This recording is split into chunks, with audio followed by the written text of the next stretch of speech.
The Book of Washers. Written by Nicolas Flamel. Here begins the true practice of the noble science of alchemy. The desired desire, and the price that no one can prize of all the philosophers composed, and of the books of the ancients taken and drawn, these in short have abridged, so that to you, dear friend, the argument of truth of the most excellent part of philosophy, which some we call the practice of alchemy. Because from the books of the philosophers like roses from thorns I have pulled it out and torn it, for the thing that is contrary to reason harms truth. For this the men of truth with all things belonging to it, hereby, by clear sermon and by right order, and word for word with all sufficient causes have yawned. With all things which in their books have found be necessary for the work to be accomplished, without putting anything superfluous, or concealing anything belonging to all the said work. For which I pray to our Lord Jesus Christ that by His grace you will give the spirit of understanding. And for what this book is called true practice of alchemy. First I will put the definition of alchemy. The definition of alchemy. Alchemy is a sealed part of the most necessary natural philosophy, of which is constituted an art, which is like no other, which art teaches to change all unperfect gems to true perfection, and all diseased human bodies to most noble health, and to transmute all bodies of metals into true sun and true moon by a universal medicinal body to which all particulars of medicine are reduced. Which is accomplished and done manually by a secret diet revealed to the children of truth by means of heat such as nature desires. Dear friend, it is a science which is called real flower or flower of sapience, by which the human understanding is rectified by force of experience with the eye and rural knowledge. As it is thus that such experience can suffer no fantastic probations, but gives way to enter vividly into any other science by showing to the understanding how one can enter into the divine virtues which are many to be concealed. And thus by nature we understand what is of truth, of which many fools believe let it be nothing. But we have seen it whether it is truth or not, and for that will be secret to man who has known it. Because by such science is cast out the understanding of superfluity which is contrary to all truth. And so be it that in strong praise shines friendship, and in known loyalties all reverence blossoms, and to true constance is found loyalty in fruit that is enduring. And for that, as I have found friendship and truth in you, I, as a familiar, I will not refuse you to write, as a token of singular love. The secret revealed to the children of truth seeing the very agreeable fiancé you have with me. So as obviously I saw it, and in infallible experience really known. And for this as truth is in the person who experiences desire, to have in nature, and from here is given and no other can be. So as it is written are the authorities of the Greeks who say keep truth and you will have praise in God and experience in nature. Otherwise no. Which authority must be exercised in our Latin if we want to have virtue and experience. And for that to you as this Son of Truth approaches the gift of grace which is pure truth on the foundation of nature, and for that which are things above say, I have known your noble heart, highly elevated in true understanding. Witness the example which I have seen of the truth of your person, and for that nothing else remains. Except so much only to declare the righteous way which you must have to obtain the true and pure intention of our mastery. In own work to continue fruitful experience which is secret of nature, incomparable treasure and key, and end of any course of physics. This book will be divided into two main parts. That is, in theory and in practice. From theory. For which treasure to acquire, you, dear friend, must have in yourself, as a man of real understanding. Two principal intentions if you want in yourself to obtain the philosophical work which is over the whole course of nature. The first intention here is that you must acquire a natural device by which the mercury can naturally be hardened. The second intention here is to know the reason and the effect by which hardens and freezes in intellectual succession according to the nature of the successive alteration which is done in the matter of nature, and so that you understand these two intentions.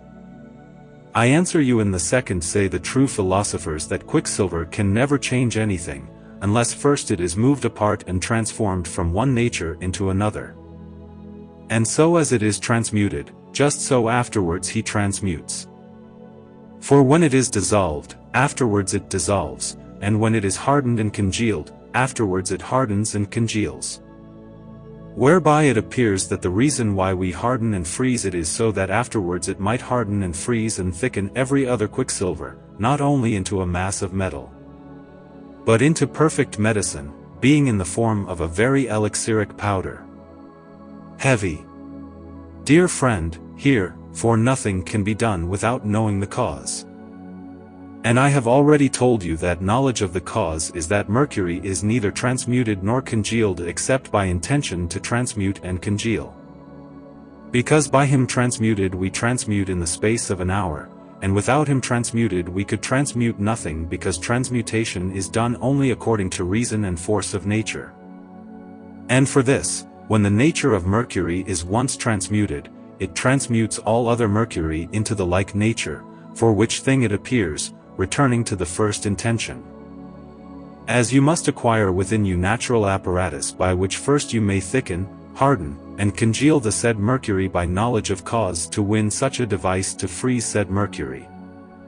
I have the whole course of real philosophy discussed by many works and contemplations, for the great and strong love of which I was overcome, until I saw in it the right order of nature and the supplement that she knows give, for she really and clearly showed me the causes by which quicksilver all by it cannot be transmuted by art, just as nature transmutes it into her own minds, and for this I have known the cause of the truth by which the philosophers have said that art cannot follow nature, but indeed resembles it in all things which resemble it can, and if I told you all the causes, too long would be too much.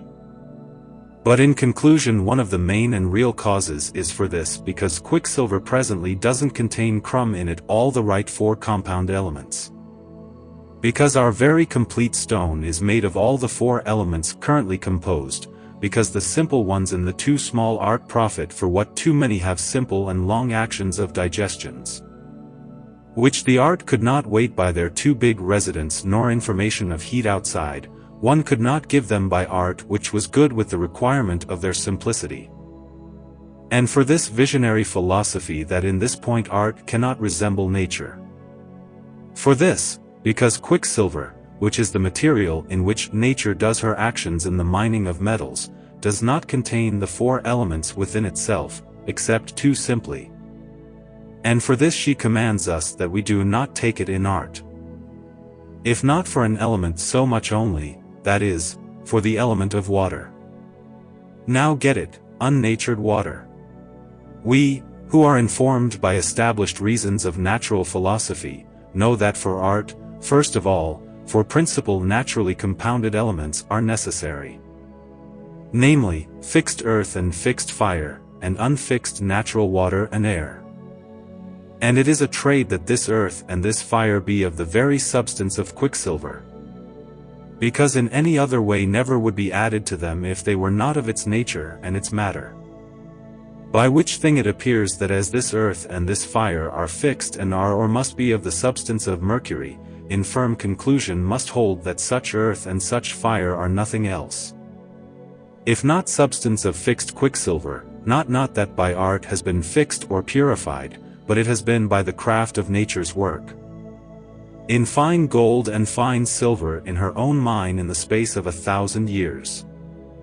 Which device art never can reach, and for this, pious philosophy has given us to understand that in addition we take the sun for father and the moon for mother, because they are fixed bodies shining and dying, and fire of nature digesting the aforesaid mercury, and congealing and hardening it after the artifice of their subtiliation. From these two bodies, dear friend, we derive with the aid of the above said unfixed mercury three elements, viz., fixed earth, fixed fire and unfixed air, which bears within it the mercury form, and is called animated mercury in natural color, line from the deepest of the so-called fixed body tops. So we get the four elements. Now hear in what way they take their mutations together, by an example that I will give you so that you are better advised in fact of the dear practice. For no time was a philosopher better to give her to a child he had as I will give her to you. I therefore tell you that the water as cold and moist nature mixes with the plants and I sell receives another mixtion and proportion. And it is because of the things that are mixed in it, by which things thus mixed it receives in each decoction quality of the mixed thing. Because the whole process of this art does not ventilate, except in certain proportions and compositions and transmutations of quality into another altogether. Which compositions are made by mixing nature in sign of right order of it with regard to form specific to each proportion and composition, enforcing the instrument of nature. Thus quicksilver takes on another nature and other qualities by taking on the nature of the bodies with which it is cooked. For if it cooks with gold, nature of gold will set and in nature of gold will turn over and freeze. To which thing answers philosophy, and says that no moisture is more readily converted into gold or silver than that into which the qualities of gold or silver are sufficiently introduced by dissolution. If as is quicksilver which has been cooked in ice and afterwards drawn from the depths of their belly, and if in Venus or in Jupiter cook it, likewise will it take on the qualities of ice. And consequently in it, nature of them will turn over and freeze. And so with all other metallic species, for things only happen according to their nature, and there is nothing that is a strong thing than nature. So as nature cannot mislead her nature, if we want to make gold or silver by nature, we should cook their species with the said mercury and mix and dissolve. For said mercury is their own mineral water, so as appears by its metallic form. And therein mercury will receive the said body's mutations and conversions from one nature to another in such a way that after the said water drawn from the body, all their nature in the form of mercury thus as I said by the example of the vegetable things cooked in just water. And so as the nature of the bodies is altered in front of the so-called water of mercury, consequently their color is altered. And inside it will coalesce and amalgamate under a species of mercury, and for this reason one cannot see it until the end of its congealing. And I have already clearly exemplified you for having real understanding as the simple water of rivers is the first matter and nourishment of plants, if it is of all animated and sensitive things. And for this, if any things from here are cooked in it, sometimes will take the virtue and property of its nature, and for this as the water in its beginning is sovereignly cold in nature. However, because of the hot things that are cooked in it, sometimes will work and manifest a third-degree heat effect. Item, there is nothing which into substance of flesh is rather converted than this water in which the flesh is perfectly cooked, or things cooked in it are taken. Or water by it simply after its decoction is taken and drunk at the measure and proportion of nature. For therefore do not harm, but benefit better and help, which thing did not make the water raw and cold being in its first simplicity, but was very harmful because of its raw coldness which is a mortifying quality. And for this the water of the flesh after its decoction is not such as it was before, but is its essence at all convertible into the nature of flesh. And by this it takes itself for meat and not for medicine, because without means it is reducible in human essence. Just so in a similar and real way, quicksilver is the first material of all metals. Because thus as the common water of the rivers for reason of simple first and essential and common homogeneity which it has in all the plants and in all the animals receives the virtue of all the things which are cooked in icelle. All thus the mercury receives and attracts the virtue and nature of the bodies of the aforesaid which in it join and mingle in their decoction, and in the essence of them afterwards it returns. And for that as in its beginning the mercury is drawn cold, it can be made hot in a short time and likewise can be made tempered with tempers, but it is by a very subtle and ingenious art. And to this in the work of philosophy, we add raw mercury which is raw mercurial spirit so as water bearing the ensign of a species of metal with the bodies then digested, fixed, cooked and tempered by the engine of nature. namely in gold and silver, so that by certain decoctions dissolve in it, which ways I will show you by practice. For as man cannot be engendered but man, nor gold without gold, remains that according to the right of nature there is nothing to constrain to make generation if not the two sperms which are principles of nature. And yet these two sperms we don't have now. So first we draw them from the sun and the moon by dissolution of their body and subtiliation.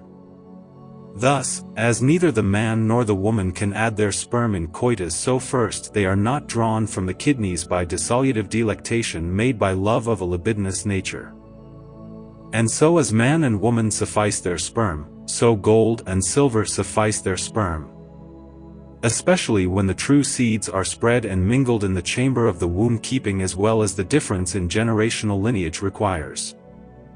For in the said womb, which is nature's own vessel to which she transmutes, is made the conjunction and the solution of one and the other union, action.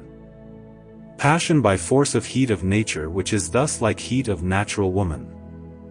And so we proceed in the arts of philosophy if we want the work to remain without error, in such a way that the female body is naturally dissolved in the water above, called mercury, which actually stands dissolved in its share. And the male alike, keeping the proportion. If as it appears the indications and secrets of nature. This theoretical, dear friend, I give you, so that you have better knowledge of the things which are transmuted by the virtue of the practice which follows. Because at all times it is said that every man is reputed to be a beast who does not know how to give real cause to what really does or wants to do. And for this have the said theory recommended to your understanding, because there was never a philosopher who yawned it thus as I tell you. Do the practice. Here comes the practice. Dear friend, you will take in the name of God 2 pounds of common water, and I will distill by a well untied leather. Then after take an ounce of very fine moonshine refined by ashes, and put it in a vial in small pieces sliced to the size or width of your fingernail. And afterwards you will put all your water inside, and you will cook everything in the bath for 2 or 3 natural days. And this is the first disposition of the work. The second provision is such. You will take your matter in the name of God and set it aside to cool. Then after you will pour everything into a glass or leaded earth dish, and collect with a feather all that you find dead earth above, and put it aside well kept. Afterwards you will have a corridor of medium canvas, that is to say one that is neither too thick nor too thin, and will pour your material through it into another very wide glass dish. And will press it well until everything what can pass water has passed through said corridor. Then after you will have a stone mortar, and in it you will put the body which remained in the corridor, and in it you will grind with a wooden pestle as a sauce. And when you see that it will be soft, you will pass what can pass through the corridor. Then put it back in the mortar and water it a little with the water that first passed through the leather hairline that I told you above, and water it like dew. Then grind it very hard and water it again more and more, as if you wanted to make a sauce, until it is like water. All this sauce has passed through the third corridor, then put it in the said flask with all its water. And smother your flask well with good candied wax and put it back to cook in a bath for 3 days. The third disposition is such, that is, that all in all you do so as you did for the second disposition. By first picking up the dead earth, and setting this apart with the other you picked up above. Then after by passing your matter through the middle corridor, and after by crushing the body which is fixed quicksilver, and by watering and putting to cook. Just like it is said above for 3 days. Know, dear friend, that by such decoctions, imbibitions and crushings, the body which is quicksilver fixes very strongly and subjugates within the belly of unfixed mercury in such a way that all its fixed viscosity dissolves in the unfixed mercury and surrenders not. Fixed. And is this celestial color-shaped body water viscosity, so as I will show you when you work. And this water is called fire and brimstone, for it ardent and burns every body, so as experience will show you, and dissolves and congeals into radical moisture. And when the body is deprived of such moisture, it remains in discontinuous subtle powder, so as will appear after its calcination. So as such dissolutions of water and subtiliation of bodies are done by the benefit of the above said provisions. Please be lazy to start over and continue with them until your matter has come to the sign which I will give you, which is such. You will take a little body after its expression, and put it on a copper or iron blade over a coal fire. And if you see the body turn black, it's a sign of its nature that it's undercooked. Repeat the beforesaid arrangements on the said body again until you see it in the form of pale white earth without metallic form and without blackness. So is the radical body well washed by the first washing. The second wash. Now follows the second lava, in greater dissolution and subtiliation of the said radical body, which is fixed and lunar mercury. For know that such subtleties we do not make, except so that the subtlety in dry fixed mercury can retain and freeze the non-fixed mercury, which is at all simple and subtle. Because large bodies in simple, nor simple in large, are never well added according to, that is to know if the fixed is not made simple like the other. And this is done by various arrangements and preparations, as you will see by experience and degree of heat. The first disposition of the second washing, solution and subtiliation is such. That is to say that when you have tried from the small that the body turns in white earth, you will take the whole body and put it in a vessel called condamphor, made of 2 pieces. One similar to the other, whose shape I will show you. In this vessel you will put your body after its expression without a water point. After smothering it with good candied wax, which is called the secrets of this philosophy, but Philosophi. Then later you will put it to cook in the bath for 2 natural days. This decoction here is a kind of desiccation by which, with the help of its reiterations, the body of the whole turns over in the manner of a very subtle powder. And hence the first disposition of the second lava is made. The second arrangement is that you take your vessel with all the matter and put it to cool, and when it is cold, open it. And the moisture that you find sublimated against the lid of the condamphor, you will pick with a clean feather, and set aside. Afterwards you will take the dry body that you will find at the bottom, and put it in a mortar. It is a body which readily breaks. Grind it hard until you see that it will turn over all wet. Then put it back to the said condamphor in a bath for 2 natural days. And so is made the second disposition of the second lava. The third disposition is neither more nor less than the second. So do it just as it is said, by picking up the humidity that you will find sublimated upstream, and put it with the other by grinding the body until it is made powder which is a little moist.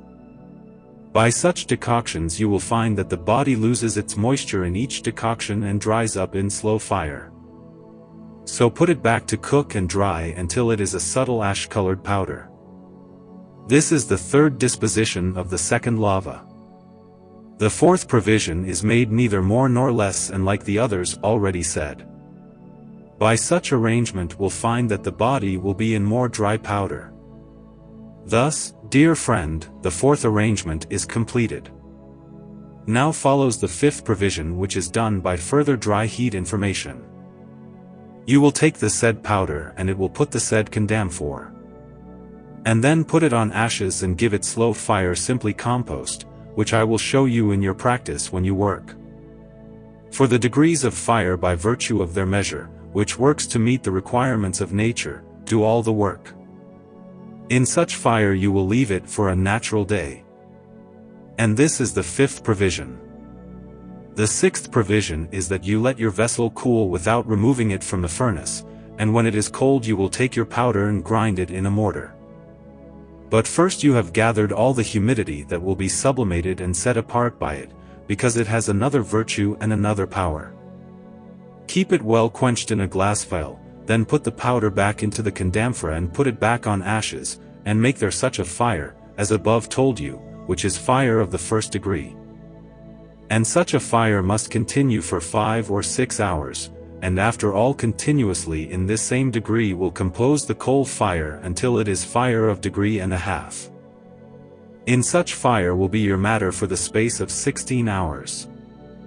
This is the sixth provision. The seventh disposition here is neither more nor less like the sixth disposition already said, except that the fire is elevated to the second perfect degree. Put therefore your matter at the degree of this heat by a natural day, and such is the seventh disposition. The eighth disposition is similarly like the others already said, except that in this disposition the heat of the fire is raised to the second degree and a half, of which the half degree is continued by flames by a natural light or by more until as long as said powder can no longer sublimate anything. Third wash. Now follows the third wash, which is made by reversion of reduction in large dissolution to aconsover greater subtilization and solution of said moist radical, to which must freeze and harden your quicksilver. You will take in the name of the sovereign creator your calcined body and put it in your mortar and water it with the first water in the manner of dew made by the leather hairline by watering and grinding until everything is well incorporated. Then after again water it and then grind it hard until the water and the body are made one. And then after watering it by greater imbibition, however, let it be temperate, and then grind it hard. And so water and grind it until it is made as a clear sauce, which sauce you shall take, and all that may pass from it by expression you shall pass through the middle hall in a glass dish. And what cannot pass you will return to grind by incorporating it with the mercury by imbibition in the manner of dew, thus as you have already done. By wetting and watering until as long as it is like a clear sauce, it is namely between thick and clear. Then after everything that can pass through the said middle corridor you will pass, and put everything that will pass on the other dish that you have passed on it. And what will remain that cannot pass, go back to grinding, and watering and incorporating as you did. And so you will start again until the whole body has passed through the said middle corridor. And this is done quite lightly and early, so understand the said provision. That is to say in 2 hours or a little more. Then mix all your first simple water with all that has passed, and finally that the simple water continues into the thick water, pass everything through the big corridor 2 or 3 times. And then put everything in a very thick glass cucurbite, and which is all in one piece with its alembic. And that above the alembic there is a very wide hole to which enters a tight glass neck above it, even, which we call respiral, because in it the light and fugitive aerial spirits that are of great attraction are cooled. Said ship I will demonstrate to you in place and time. This said vessel with all the above said matter you will later put in a water bath, and have in such a manner disposed by healthy provision the fire that the water will be fervent when you put the vessel in it. That is, ready to boil, for as soon as you can it is necessary to boil it, before the body is discontinued from the metallic water in which it was continued. So make a fire sometimes so that the bath boils. And soon as it will begin to boil leave the fire in this regard, because always afterwards it will boil, but you will know once the degree of the fire. In such well-continued decoction will be your matter by 8 natural days. Icel is the first disposition of the third washing, solution and subtilization. The second disposition of the third lava is that you will take your vessel, let it cool, and then take a chicken or goose feather that is willing to do so. And through the hole of the still through which enters the respiral you will make flow all that will be sublimated in the gutter of the nose of the still in a subtle way.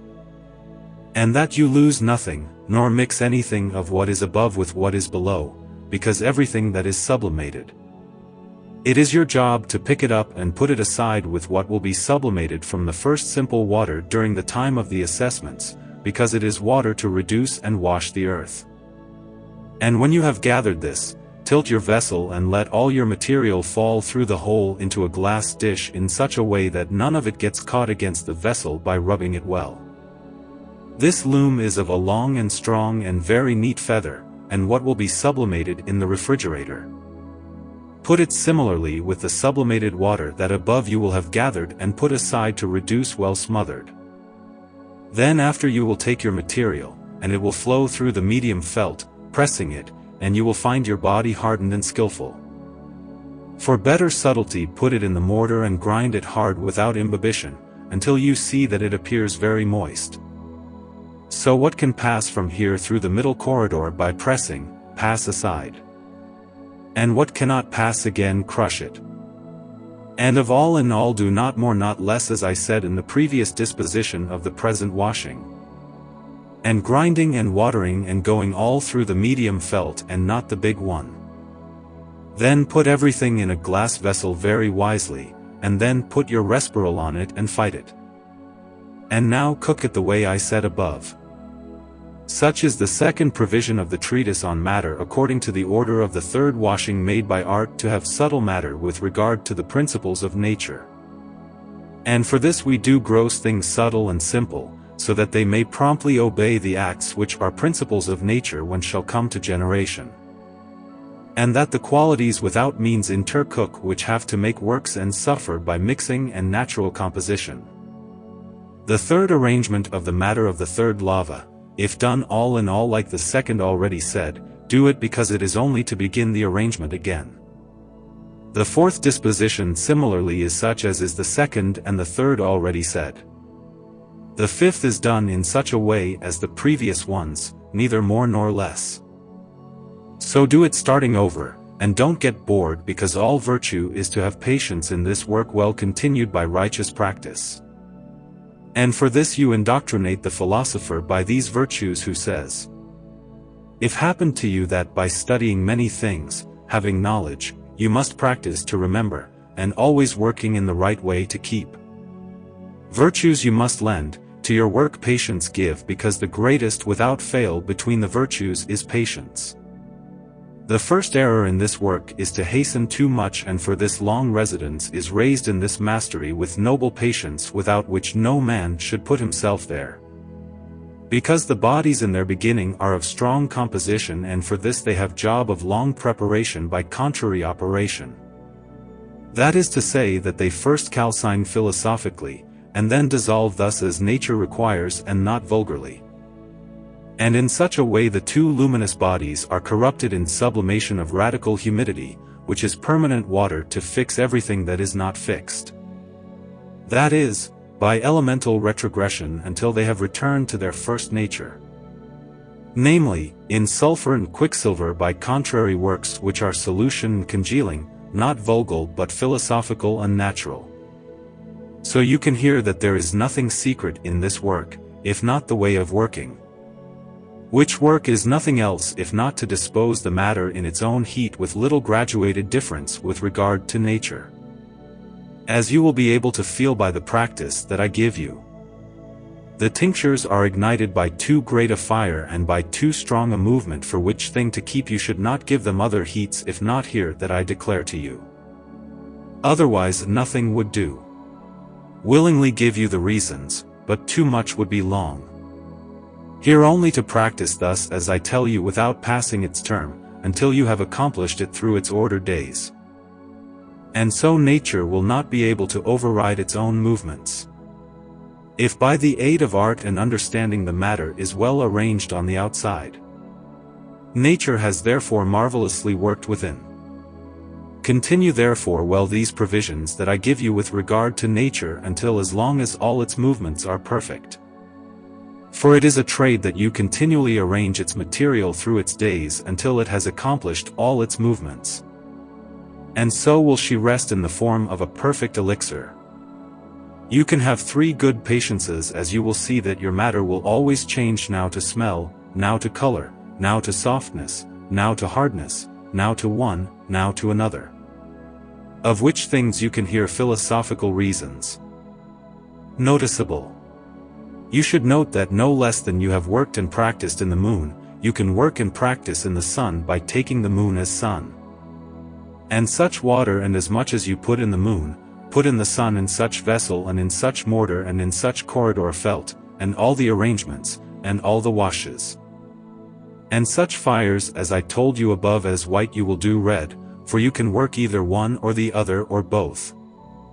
But you must know that the sovereign stone of the philosophers is made of the two luminary bodies, each by itself and in the same furnace, and in such vessels. And by such practice as I said above and as you will see in practice. Of the fourth wash. Now follows the cart lava and turns into regime by difference.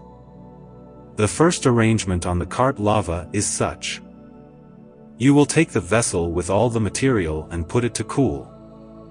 And what will be sublimated let it flow with a feather through the gutter of the nose of the still as above have done the above said provisions and put it with the other sublimated who is his equal. Then after pour all the material that is in the vessel in a glass dish and pour it through the medium felt by strong expression and what will remain to pass grind it hard with a stone mortar and pass. Doing so as it is said in the first and second disposition of the first wash, that is, up to this point that the whole body has passed through the middle felt and no more. Then after take all the cast material and reflow it another time by the leather hairline by suave expression, and the body that you will find inside the leather. Put it inside the condamphor without a water point, and do after all as it is said in the first disposition of the second washing, neither more nor less. The second disposition on the said fourth lava is neither more nor less and such as is the second disposition of the second lava. So do it just like that, because there is nothing else to do. The third disposition similarly is done like the third of the second lava. And the fourth as well as the fourth. Such provisions are only reiterations of decoctions until the body powder cannot sublimate anything by the degree of the action of the heat of the bath, and such is the term of this decoction. So wait for the term since you know it until you have come to it. Do not bother arranging the matter by starting over and cooking until you see that the matter has come to the said term. Do not add to it any more great action of heat, nor please come to the end before the time required by nature. Because the information from outside would be too harmful to him and would be of bad understanding contrary to that of nature. And for this nature could not have what it lacks of its understanding if the information from outside was not specific to it in the movement of its understanding. For thus, as the philosopher says, the work of nature is nothing but a work of understanding. Whereby it appears that the understanding of a good master is equivalent to the understanding of nature as it helps to inform the heat from outside at will of the working understanding of nature. And all its matter. And for this says one of the modern philosophers that such a master of natural understanding is thus like a companion of nature. Because as by his real understanding he naturally knows that nature has its certain time by right measure which must be preserved and kept with regard to the teachings that she demonstrates to him. Which said master notably knows so much in his imprint and childbirth as in his nourishment. And so nature cannot go beyond her own movements, but accomplishes all her graduated means to come to the understanding of her perfection. As therefore you know and have knowledge of the term of nature by demonstrable ensign, continue her above said provisions until she has come to the above said term. And after you will give him other different provisions by information of dry heat. Now follows the fifth disposition, made by information of dry heat on the fourth lava, and is that you put the matter on ashes. Just as I said in the chapter of the fifth disposition of the second lava. However, remember that first you have gathered all that will be sublimated by the heat of the bath, and set apart with the other like waters in virtue and in separation. Because all the waters which from the dry body by the bath will be sublimated in their black powder, you must put everything aside in one place and in well-luted vials. And all that will sublimate by ashes put it elsewhere, because it is natural oil and soul. And what you will separate from the simple water by the alembic during the other works similarly set aside everything well fought each to his part. Because each has his strength and his virtue. And each works according to his strength insofar as he is a profession in his nature. The sixth disposition on the fourth lava of your matter do it like this as I told you in the chapter of the sixth disposition of the second lava neither more nor less. The seventh arrangement is also similarly made as the seventh of the said second lava, neither more nor less. The eighth disposition of this lava is done similarly like the eighth disposition of the second lava. So do it no more no less. The term of this last disposition without further repetition is to always continue the fire until everything is sublimated which can sublimate. So continue the well-graded dry fire like I told you in the eighth disposition of the second lava until everything that can eject from its belly is all outside and sublimated above. Thus our medicines are calcined by dissolving, and by calcining are dissolved and strong are subdued.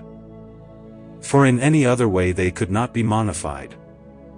And for this we calcine these and subtleties so that they dissolve better and earlier come into union with these simple things, that is to say with the spirits. If they did not dissolve, they would never modify nor ever have fusion or intrusion. For in dissolving they modify themselves of all sulfuric filth and filthy densities which are wholly foreign to the nature of quicksilver, which only so much has the cause by perfection that we have job. And for this I sell subtleties by calcination so that better dissolve, because simple fixed earth or simplified earlier by dissolution turns over in nature of water than does the large one. The cause why we return it in nature of water, it is so that afterwards because of its subtlety can be incorporated with the spirits and return in air and in fire. Because otherwise the above called earth could not be converted into air, if first by artifice had not returned to water. As nature could not on the contrary pass to another end, it is not by the virtue of its means, which is water. And for that when the earth is turned into the nature of water, then is it more subtle than it was before, and clearer, and sharper, and more uniform, and more volatile, by which qualities it after is converted and is transmuted into a spiritual act of air and fire. So to make such conversions, which are operations of nature, we calcine our medicines so that they are better subdued, and we dissolve them so that they are better modified, and better are made, and better are based, and that the bodies by the benefit of them can acquire impression, fusion, and intrusion in alteration. However s not mia in vulgar water, but in mercurial water is accomplished. Question: what and when is the difference which is between vulgar water and this mercurial water in form and in virtue and in lineage? It is not to be asked of worldly, corporeal and earthly men, but of contemplative men who from their humanity penetrate to the first causes the secrets of nature in the eye of divine understanding. However, there are few today, and for this real science is lost through lack of understanding. Because Jah is what the sovereign leader, creator and redeemer formed man, so that it is signed of the Karate of the eternal beatitude, O of monstrance of lineage, to know the truth. However, the watering down of the pregnancy of its earthly and carnal ludus mixture urges the dignity of the spiritual essence so much that the human thought too much darkens herself and muddles by understanding earthly things. And even the friends of this world precipitated in worldliness and lies. And they cannot see the real things of nature high and deep, which are amalgamated the secrets of nature, and the experiences which are made through it. Dear friend, at all times the truth shines clear, celestial and real things, and such include truth, for they are substance of truth. But dark earthly dark things are all lies, which are against all truth. And for these the property of such is never to understand truth, which is divine and worthy essence.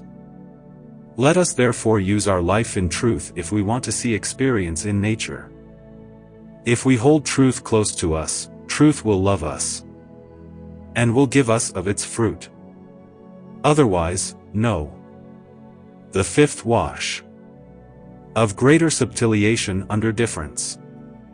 Afterwards follows the fifth washing to achieve greater purification, solution and subtiliation, that is done under another difference of greater accomplishment on the humid radical. And first of the first disposition, you will take in the name of God your dry powder which is fixed mercury and put it in mortar. First collect all that from it will be sublimated by ashes, and set aside well towed. And after subtly you will water the said powder of the first water by imbibition in the manner of dew made by the felt hairline. and subtly water it until it is all well incorporated. And do everything thus as it is said in the chapter of the first disposition of the third washing. Because there is nothing else to do. And this is the first disposition of the fifth wash. The second disposition of matter on the fifth lava is done neither more nor less as it is said in the chapters of the second disposition of the third lava. And so do it. The third disposition similarly is done like the third. Or the second now before say. The fourth disposition is made just like I said of the second and the third said above. And the fifth likewise is made thus. However, remember that in each decoction of the said dispositions of the fifth lava you subtract half of the time. That is to say that the matter is not in decoction if not 4 or 5 natural days in each disposition. Now follows the sixth disposition, which changes all the information of the fifth wash by known difference, made by average heat be dry. Reserving any other way in which I will declare you being in practice. For the ways of graduated differences change matter and change from matter to other and from good to better to its own alteration without departing from nature. And said provision is made, neither more nor less, as it is said in the chapter of the first provision of the fourth wash, because this does not change yet. The seventh disposition is similarly made like the second of the fourth lava, it does not yet take difference of information. The sign that tells when you have to change information to matter is when it has lost the mercury species and is in dead powder. So such teaches as a messenger of nature certifies to you that to nature you can change the information without prejudice to its property. However, if it still had in any form or kind mercurial, continue the above said provisions to it immediately said until you see that it is dead powder carrying in its belly ardent fire. So take your dead powder and put it in a bath that continuously boils for a whole day without taking it out or putting it in, it's the real difference.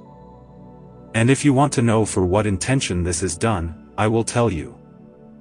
The intention is to better subdue the body. And the said subtiliation is done by the virtue of this difference too well without passing the means of nature. Because as the body is very subtilized by the above said provisions in parts molt subtle by nature purified, until this no decoction. C is so that he takes more mercury than he did in his beginning. And it is for certain measure of retention in mass manner. Thus as appears by weight after the restoration of its humidities, and expressions made by the felt hairline of the thick thing, and flowing from the clearer thing. For several small parts fixed with several small volatile parts assemble and mingle in such a way that what of the volatile is more radically assembled is retained by the fixed. And all of that converts to oil so as the hottest thing in nature. And as long as the body is made more subtle, so much the more associates itself with the depths of the mercury, and the more retains its radicality. And that is the cause why it is growing in mass. So are blind and too amazed the ignorant of gross understanding that when they believe the body to pass through the felt without further repetition, being all the time in the form of running vulgar water, they are too amazed when afterwards they see it in a greater mass than he wasn't in front. Because they ignore the causes. They do not know how to come to their works for what they do not hear them, and believe that it is one, and it is another. And for this they allow everything to be spoiled when they see that the body has not been able to come to their intention, namely in dissolution of vulgar water. They do not believe there is any other dissolution. Not considering the possibility of nature, which never wills or suffers that its radical humidity can be converted into all cold vulgar water. For that would be against the reason for its radical heat and against the reason for its substantial property. But well in credit in itself subjugating. Dear friend, this is only a fountain of natural heat which desires to be a long and permanent individual. And for this in nourishment of its heat the art with regard to nature ordered to him certain humidity of which it nourishes itself so as I will tell you. Whereby it appears that the good master amends it by amending and the bad one destroys it by corrupting by trying to convert it into vulgar water. not understanding whence proceeds the virtue of its retention and increase, which comes so much only from its subtiliation. Do not tell the philosophers that the bodies are subtled only so that they can retain the spirits en masse and with them add and unite. However, the said subtiliation is not made without dissolution. But the said dissolution is not made in vulgar water but in too hot mercurial water, which then resolves itself into oil, which is radical and natural humid, which feeds the above called heat of the humid radical subtilized by dissolution to the third degree. If, as I will show you, please our Lord, keeping his creature in place and time. However, returning to the statement of the said difference by which the body takes greater subtiliation, you must know that as the body has reached the above said degrees of subtiliation, and by virtue of it, incorporated with mercury, retains to itself the larger mercurial parts of water which correspond to the subtlety of its degree without any other means. It happens that the said parts of the water retained with the said fixed parts subtilized are cooked in here, and little by little dry up and mingle, and harden and freeze into earthly powder. And the fixed parts become even more subtle, and some are incorporated with others and bind together. Because when the body couples and binds with the spirits which freeze, then they are more subtle, until it happens that everything sublimates into vapors in the form of white and dry powder, which then freezes the mercury. And so is our dissolution made by way of subtiliation and sublimation only in frozen water, which afterwards freezes the unfrozen. Let's see, dear friend, what our solution is, and hear how misguided those ignorant of our mastery who, for lack of understanding which is celestial glory and a divine and worthy thing, believe that our work must at all return to vulgar water. But it is not so. For metallic nature could not bear it, and they lived 1,000 years. But I tell you, dear friend, in faith of proven truth, that only from him you steal as much as you can, and divide its parts from each other into contrition and assation, returning the dry with the moist and the moist with the dry. Because so much only to make subtiliation was found the work of such solution. Dear friend, never can the conjunction of bodies with spirits be made until the bodies are subtiled in the manner of spirits. And their subtiliation with the spirits is done by dissolution, contrition and affirmation of them with the spirits. Continue therefore as a man of firm and real will the above said dispositions by their time, because job is that in their fire everything is mixed by them, keeping them from the ardor of the fire until they are conjoined and kissed with each other. And their copulation and conjunction be in slow heat until in their fire are dried up. And know that one art the other as much as nature requires. And one unravels the other, and one comforts the other, and teaches him to fight against fire. Thus the elements become lighter by cooking over a slow fire, and return in strange natures, because the body in liquefied water becomes non-liquefied, and the wet becomes thick as it dries. And thus the body is made spirit, and the spirit body staining and strong fighting against the fire, for which thing, says the philosopher, if you know how to convert the elements you will find what you ask. And to convert the elements is nothing else, if not to make the wet dry and the dry the wet in the way that I tell you. And making it fixed, because when the body is well linked with the spirits by natural couple, then it is made spirit and at all volatile, which needs to be fixed afterwards, as I will tell you in its fixation. Now, returning to practice, make a key. This key signifies the reception of a stinking liquor in the form of quicksilver, particularly treated from the earthly matter, scoriae, which comes from the natural earth and radical in its levations and subtiliations. And milk her as I tell you. And to do this you will take in the name of God this dead earth, which I told you that you plucked with a feather, and set aside the chapters of the second and consequent provision of the first wash. And here you will put in a carabass olive glass, which has the entrance as wide, or more, as the bottom, and put the still on it well fought in view of its disposition with its respiral.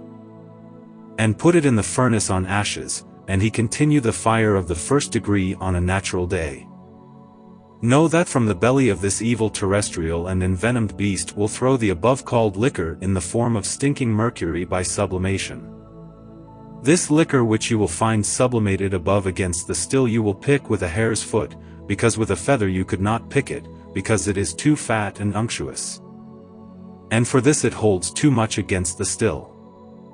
Pluck it and set it aside, for by this can be meant the putrefaction of the earth into reduction and freezing. Then after take the earth which has remained black and brown at the bottom of the still because it still holds in its belly another substance which is of fixed mercury and is of the proper nature of the humid radical and will separate by another disposition. Dear friend, you must really hear that the force and property of nature is such that always draws to her by the universal love which God the Glorious has put in her pieces by similarity of lineage all that is or can be of her own nature. And any other strange thing refuses, because it is not mired by its nature and for this with the nature of the non-fixed. We pull out fixed nature and throw it away and wash it and separate it from all its filth for a reason of amorous virtue which is between fixed nature and volatile nature in certain and various dispositions which it has shown to us by consequently taking example with regard to its forces with the help of engine, which we had of understanding adjusted all instrumentally to the possibility of nature, which provisions I will teach you. But that you have in you not to promulgate the secret which so much is to conceal, because the world would be corrupted by it and afterwards I would be the cause of the damnation of all. I have before God my excuse, because by intention of keeping it secret, here I give you so much only to help you and to do good without the world knowing anything about it. And under such understanding I pray to the sovereign truth that it gives you to see experience of truth by which you can help yourself and not in any other way. Returning to the practice, put the earth that I have told you about, which is against nature, in a mortar, and to draw out the mercurial pure nature which it holds in its belly. Water it in the manner of dew with the first water passed through the felt hairline, and grind everything together.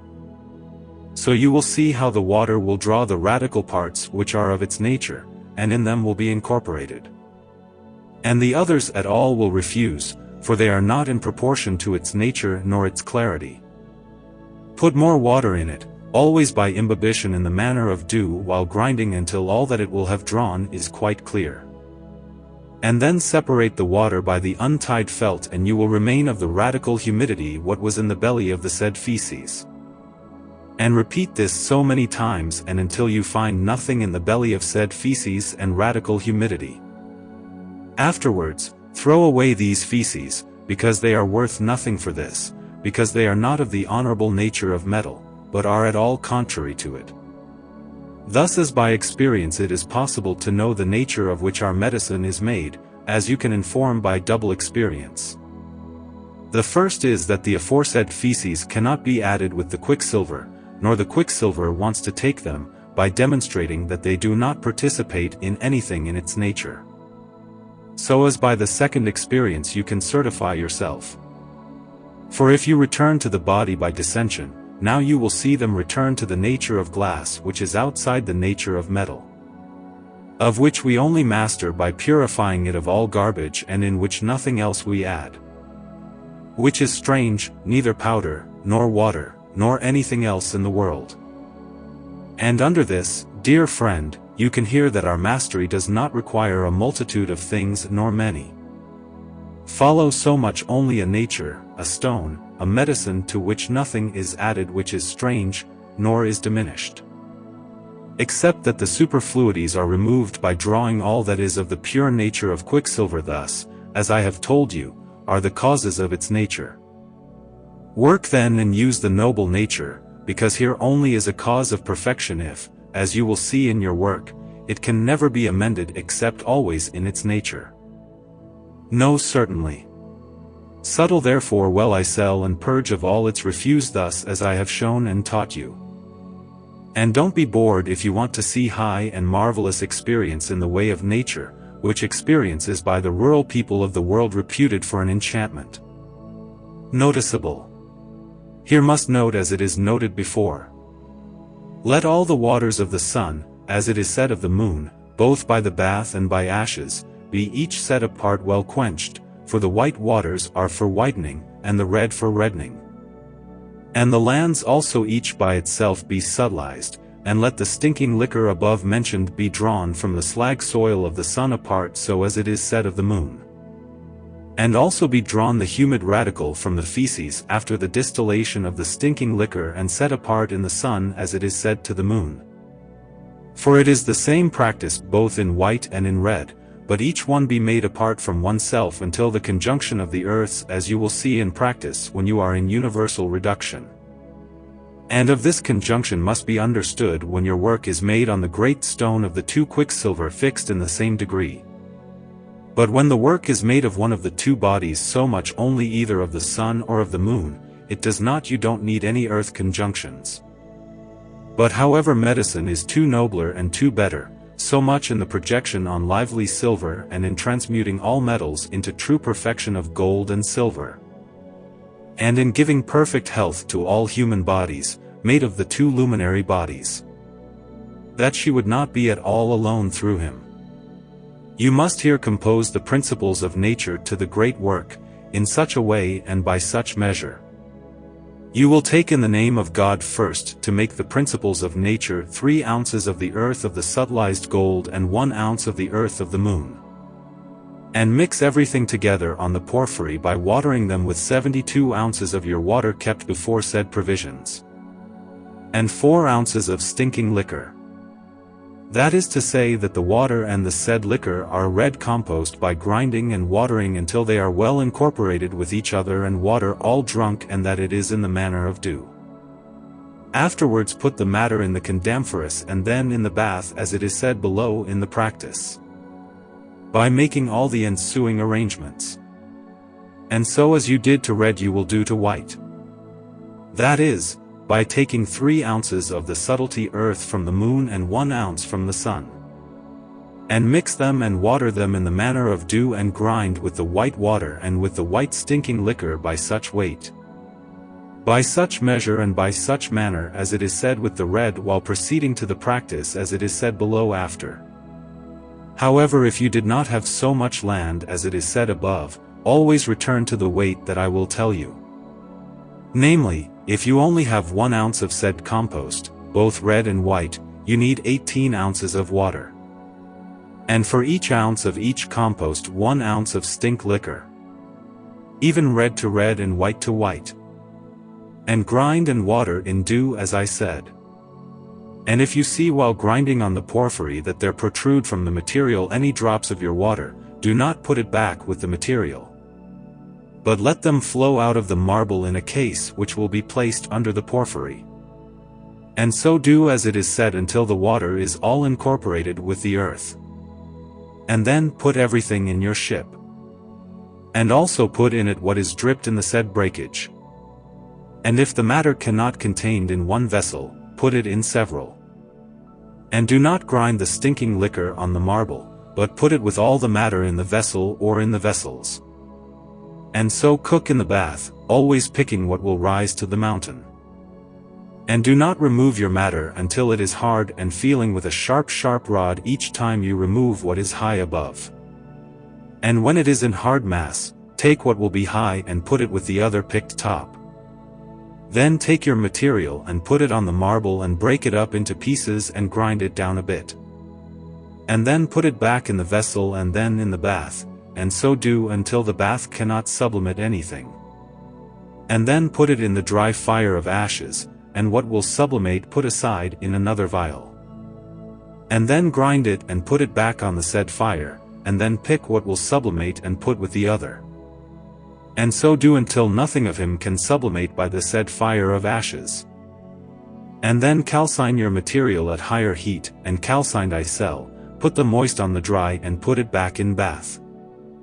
And pick again what will rise as it is said above, as long as by the bath nothing more can rise, however always picking what rises and set aside as it is said above. And then put it on a dry fire and pick everything that will sublimate by the dry fire and set it aside in another vessel. And so many times repeat the aforementioned works until the materials are all white. And then strengthen the fire as long as the said materials cannot sublimate anything. And then water them each with its water, then put them back in the bath. And you will see that after several imbibitions and decoctions and repeated calcinations that the calcination at the last will last nearly 15 days, always picking what will rise. And when this long calcination is done, you will each give it its water and put them in a bath. And then you will see that what you wanted to do in a fortnight will be done in less than a day. Because your material will freeze your water so hard that the material will be mass hard in less than a day, as the saying is. And then give her more water and then put her back in the bath.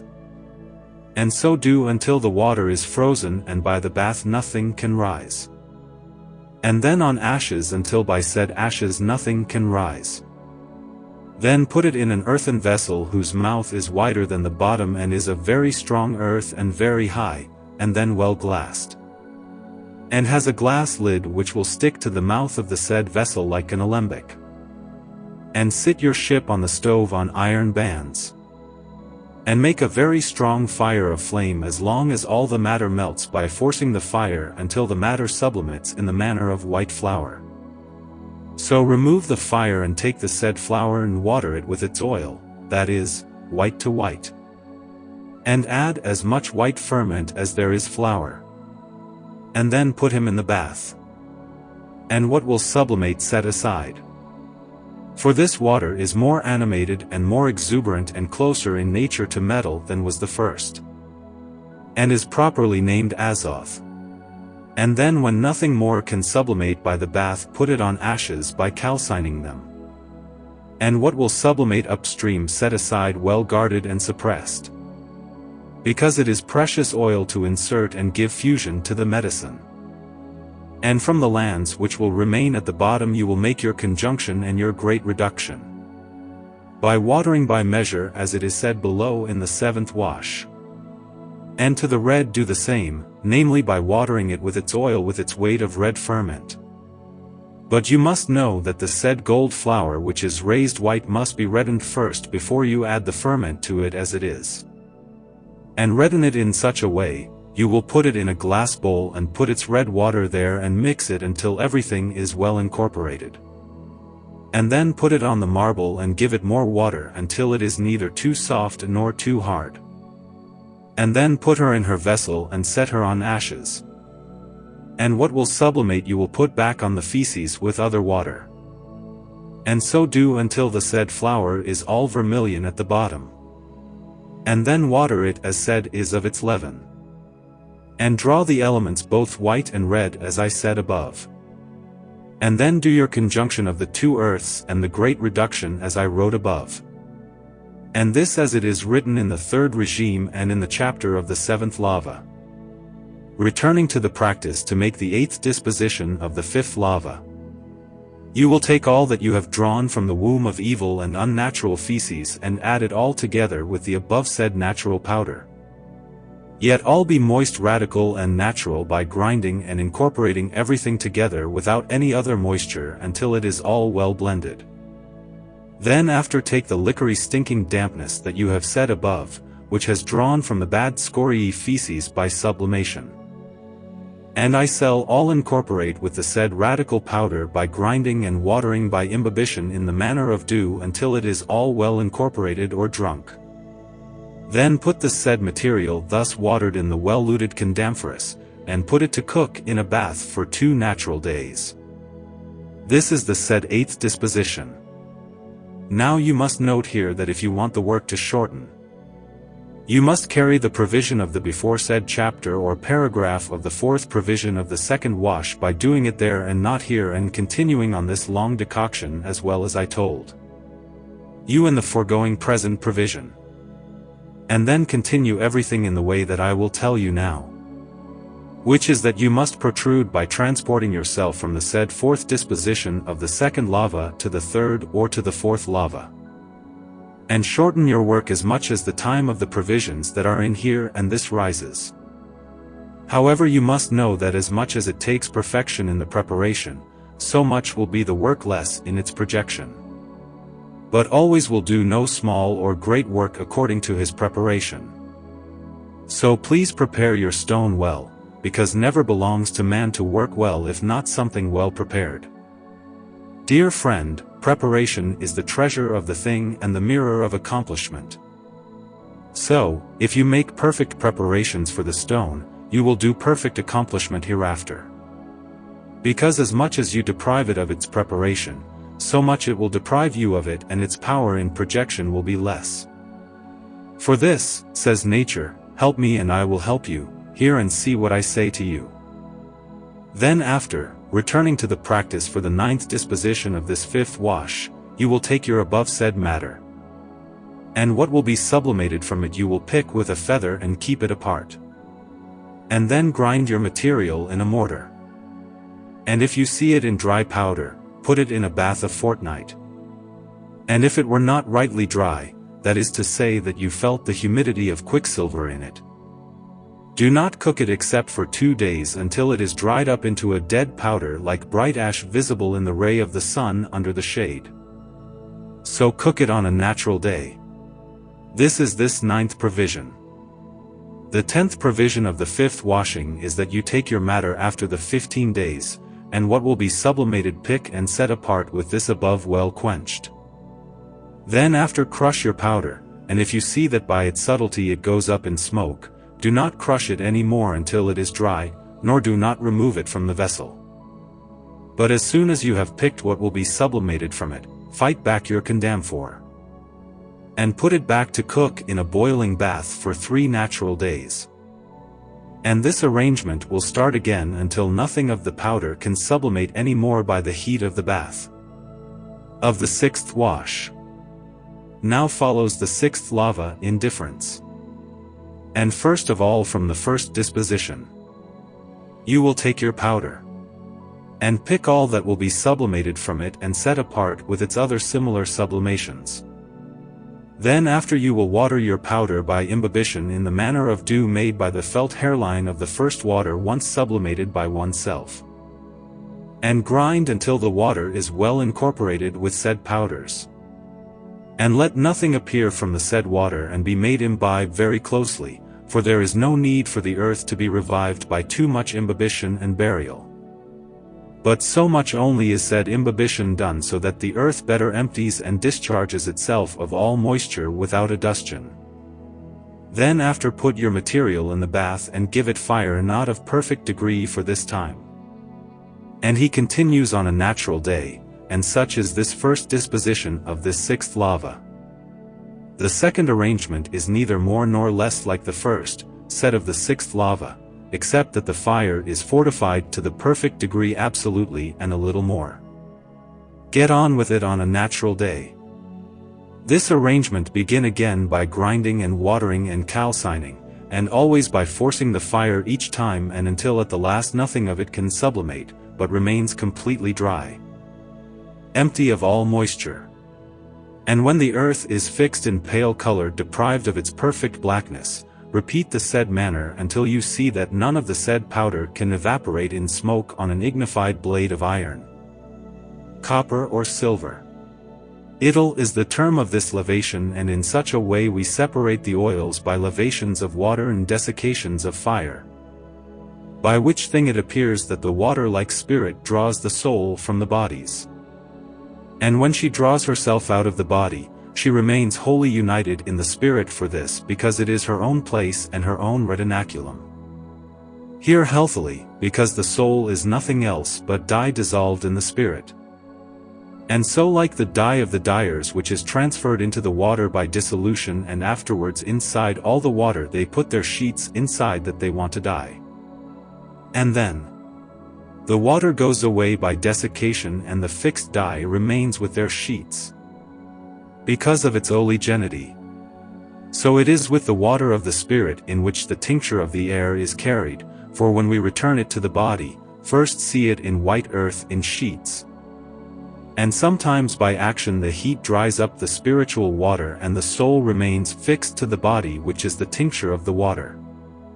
Thus by the water is drawn the soul of the bodies and in ice. Yet never return until the body is first glorified and well washed in its first simple water, and returns to white leafy earth.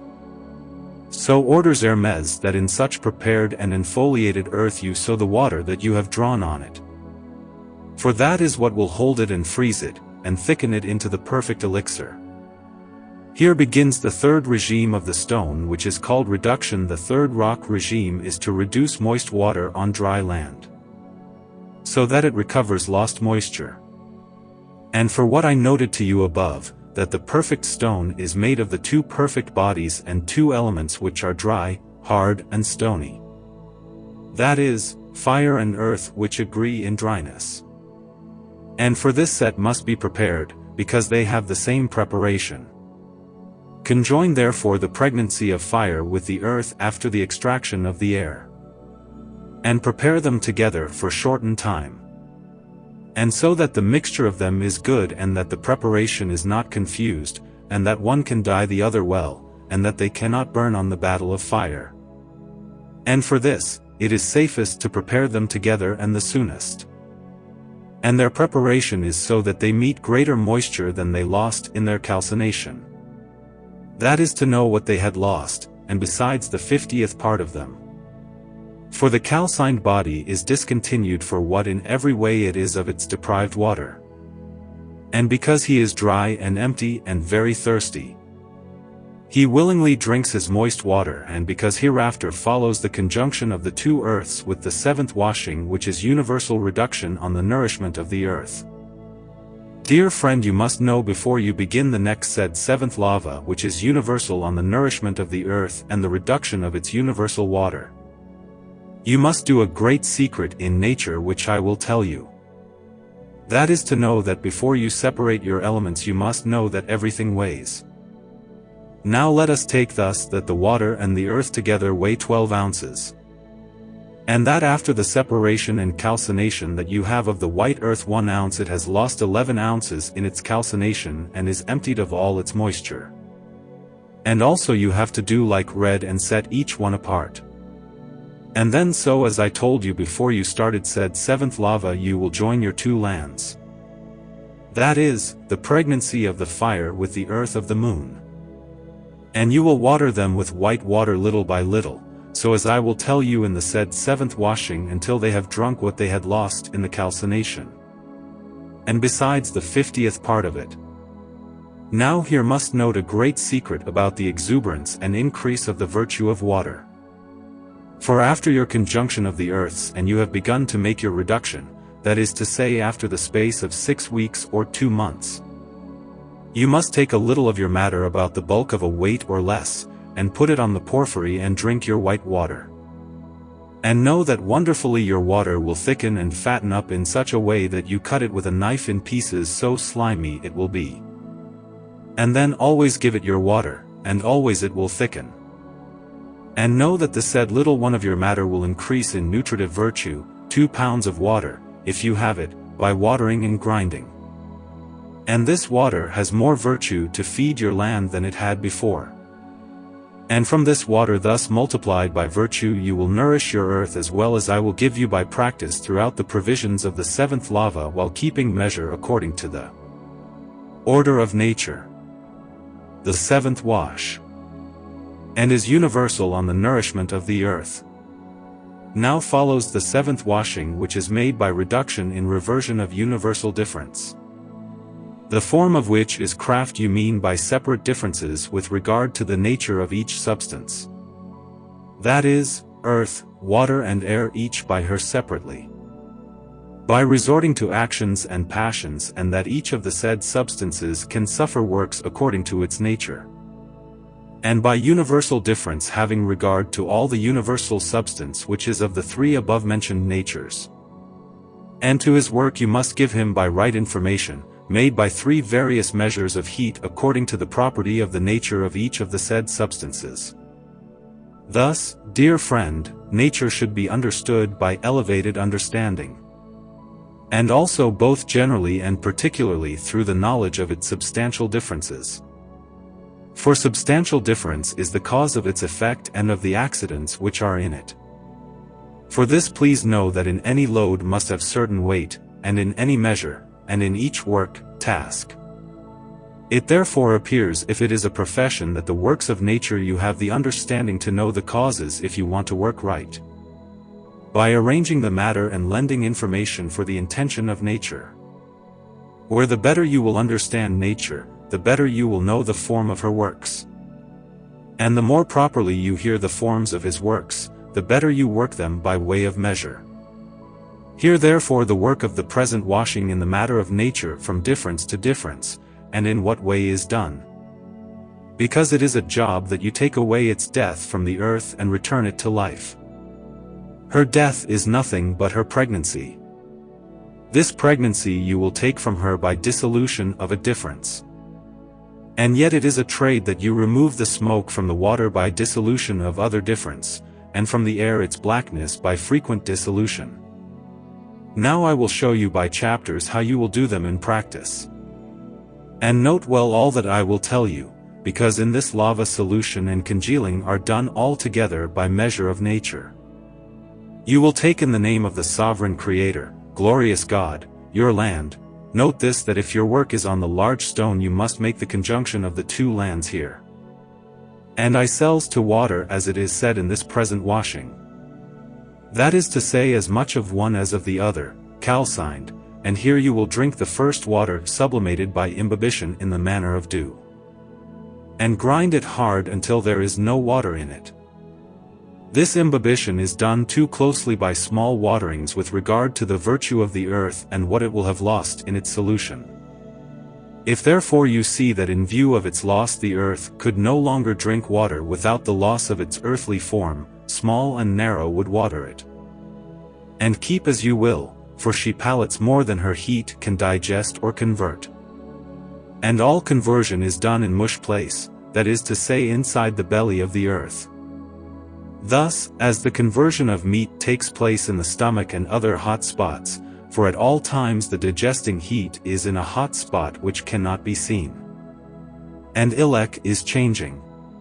However, there is a difference in quality because of attractive virtue, because the mouth attracts the impure and indigestible thing, and the radical virtue the pure and digestible thing. And for this she is compared to the heart which draws its nourishment into the midst of its chamber. And Ilek perfectly converts it into blood. And then sends it to all the nutrient limbs to keep and soak up their radical and vital moisture. So give the earth little by little to drink, which is a radical body by close imbibition in the manner of dew. And long grinding, because if the water is not well incorporated deep in the earth, nothing is worth it at all. Nor should it ever appear after its crushing. Take care, then, that the heat in which the virtue of your earth is not suffocated by too much imbibition, for afterwards it could neither digest nor convert so much. And for this you should know that sooner becomes small thing and divided than does too big thing and not divided in quantity. When I say divided, I mean that it is given to him in small, fine portions and closely in dew-like waterings. Because now it is time for the earth to use its powers quite beautifully and to give it virtue little by little. That is, the earth converts water into itself by freezing, not that the water converts the earth into itself by liquefaction, as did the other levations. If not in a mean way by converting one and the other, namely the earth and the water, for now they are approached to the nature of a mean conversion. For the earth cannot water molt only by its nature by virtue of the nature of the water which will be transmuted. However, the conversion of the water is done in the belly of the earth and the conversion of the earth is done inside the belly of the water by difference caused by having drawn the oil which is not. Similar to the Vogel. For he is the first brother of mercurial water. And this is the secret preparation of the earth, and is done with such intention that it, by watering, recovers greater moisture than it had lost in its calcination. And for this, as it is very dry and empty of all moisture, it is very thirsty, and for this it willingly drinks when the lost thing is given to it in restoration. But that you keep well that she does not drink excessively. Here is the mirror of the sages in the intention of physics taken for example with regard to nature which sustains us. Benedict be God the glorious who makes us know milk and know science from science. And this is the first provision. The second provision is when you have given the earth enough to drink, and in your own way, you will put it in the condamphorus to keep you warm for 7 or 8 days. So as I will show you in time and place. This information of heat by outside is done to help the natural heat, so that by certain movements digests the medium substance of the water, which is of air nature, incorporated in the ground and in moist radicle, frozen and thickened by solving the subtle additive and cremative watery smoke which is in its belly by the deported earth. By letting you know that when said mercurious medium substance is incorporated with the earth before it may escape. So it is made one thing with the other, never one separates from the other, but either at all the middle substance as it comes out mercurious and volatile, flies away with the fixed earth. Or the fixed earth dwell at all in all with the volatile thing. And this is done according to the virtue of one which overcomes the virtue of the other, so as I will show you in time and place. Dear friend, in the digestion of this medium mercury substance, the earth throws out many superfluities, and especially two, one terrestrial and the other phlegmatic, just as man throws out shit and urine by the digestions he makes of the meats he eats. For when the said middle substance thickens and is retained in the belly of the earth, then the natural heat excited by the information of the heat from outside resolves and separates from their said substance an additive and very subtle and venomous watery smoke which was mixed with her, and is done because it is not part of its nature. Few know of this separation for what happens in the secret chambers of nature. However, dear friend, you can hear it well in view of the example shown to you above. For nature always draws and retains things from her nature, and the strange refuses. Hear this of the nature more propinque with the things more propinque to her. And for that, as the said watery smoke is not proper to its nature, it is what it separates from the said middle substance which it thus retains within itself as a thing more proper to its nature, and more readily reducible. So nature is lightened by nature and the strange separates. And so from the water that is embodied in the earth you will remove the smoke. That is, in a weekly light decoction. Know that in the separation of this too volatile and fleeting watery smoke, the substance of water will convert and thicken into the substance of the aerial body which is the nature of metal. We call it air because it has the complexion of air with regard to the other substances already mentioned. That is to say of the water, and of the earth, and with regard to his works. Because there is nothing that is the cause of perfection, if not this substance, because of its very powerful complexion and, as we would say, in its particularities. However, it must be rectified and purified of its darkness, in which everything is incorporated according to the rectification and purification that its nature suffers or can suffer. Dear friend, said blackness comes from said corrupting watery smoke which by natural heat resolves and separates from the before called substance of water by means of the good information of heat from without exciting the moving and informing virtue which is in the matter of heat and spirit. This blackness leaves the above called smoke by its feces in all and by all said thickened airy substance which is transmuted into moist radical. And I cell makes appear by all matter. And are his black feces of the corrupting unctuous substance partaking in fix ion. And for this it separates later from the pure matter in which it is incorporated, because stronger and deeper joins in it by reason of its unctuousness. And consequently of the fix ion of its substance cannot be raised at all as does the above called smoke because of its subtle and volatile substance. What device can be found to separate it from its pure nature, I will tell you. So as my fathers taught me by understandable doctrine regulated by lofty understanding. You must know that the said honorable pure nature is a substance to which God the Glorious has given such property that it cannot be found in substance which is of any other nature. Because the property of said pure nature is so strong by the great symbol that it holds, it in it on all the other mineral things which of all in all overcomes the fire. Ever since she is once thickened by fire can feel overcome. But since it is fixed, it becomes lighter and rests when it can be on fire for a long time. Thus similarly she does in all fires according to the degree of her fixation or tolerance, for which thing like her by the symbol which she holds in nature of metal is made metal. For this only she contains in herself all that we have profession in our control. So as we will state in determining quicksilver. For all other things, as they are combustible, are exterminated by fire. And inflamed faint. Returning therefore to the subject of separating the said black substance which is unctuous corrupting, say the philosophers, that it is which has in it two causes of corruption.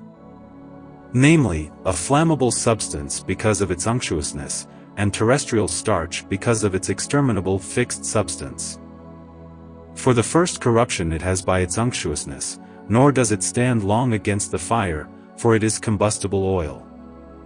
Nor can it hold another substance, as it is a combustible and impermanent oil, because not only itself burns and corrupts itself, but in ardent, its same substance corrupts, and ardent any other, and darkens the whole work. For this keep that the property of the pure substance does not ardently keep it from combustion by the water which defends it by imbibition. By the other corruption which it bears by its earthly substance, neither it has fusion, nor can it have intrusion. But if it is fixed, sometimes it will delay and defend right fusion. And still fixed cannot be if first is charred. And since it was calcined, by artifice of the world, it can never be melted afterwards, because in substance dead earth at all in all turns back into a metallic species. And for this corruptible substance taken from among the corrupting incorruptible sulfur, which is against the nature of quicksilver, and against perfection. As thus to the separation of icel said vile substance as it is in it corruptible cannot long last against the fire. Icel should at all be exterminated and separated from the pure nature of quicksilver which lasts longer against fire. Which thing is not made without a degree of fire assisting pure nature. And icel defect of any addition, because the separation of the first unctuous substance is first need to be done when one is at the reduction. With regard to the suffering of pure nature by certain actions of heat by reiteration until as long as by sweat the heat drives away the dirt that covers the face of the dragon in the form of blackness. And by such repeated information the subtle moist unctuous corruptible as it is failing in fire separates from the fixed earthly corruptible substance in the form of very subtle unctuous and stinking vapor.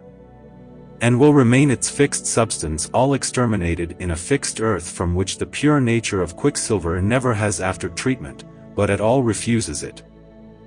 For the adherence of it with the pure nature of quicksilver was not there except by reason of its unctuousness which was incorporated with it, which now it has lost.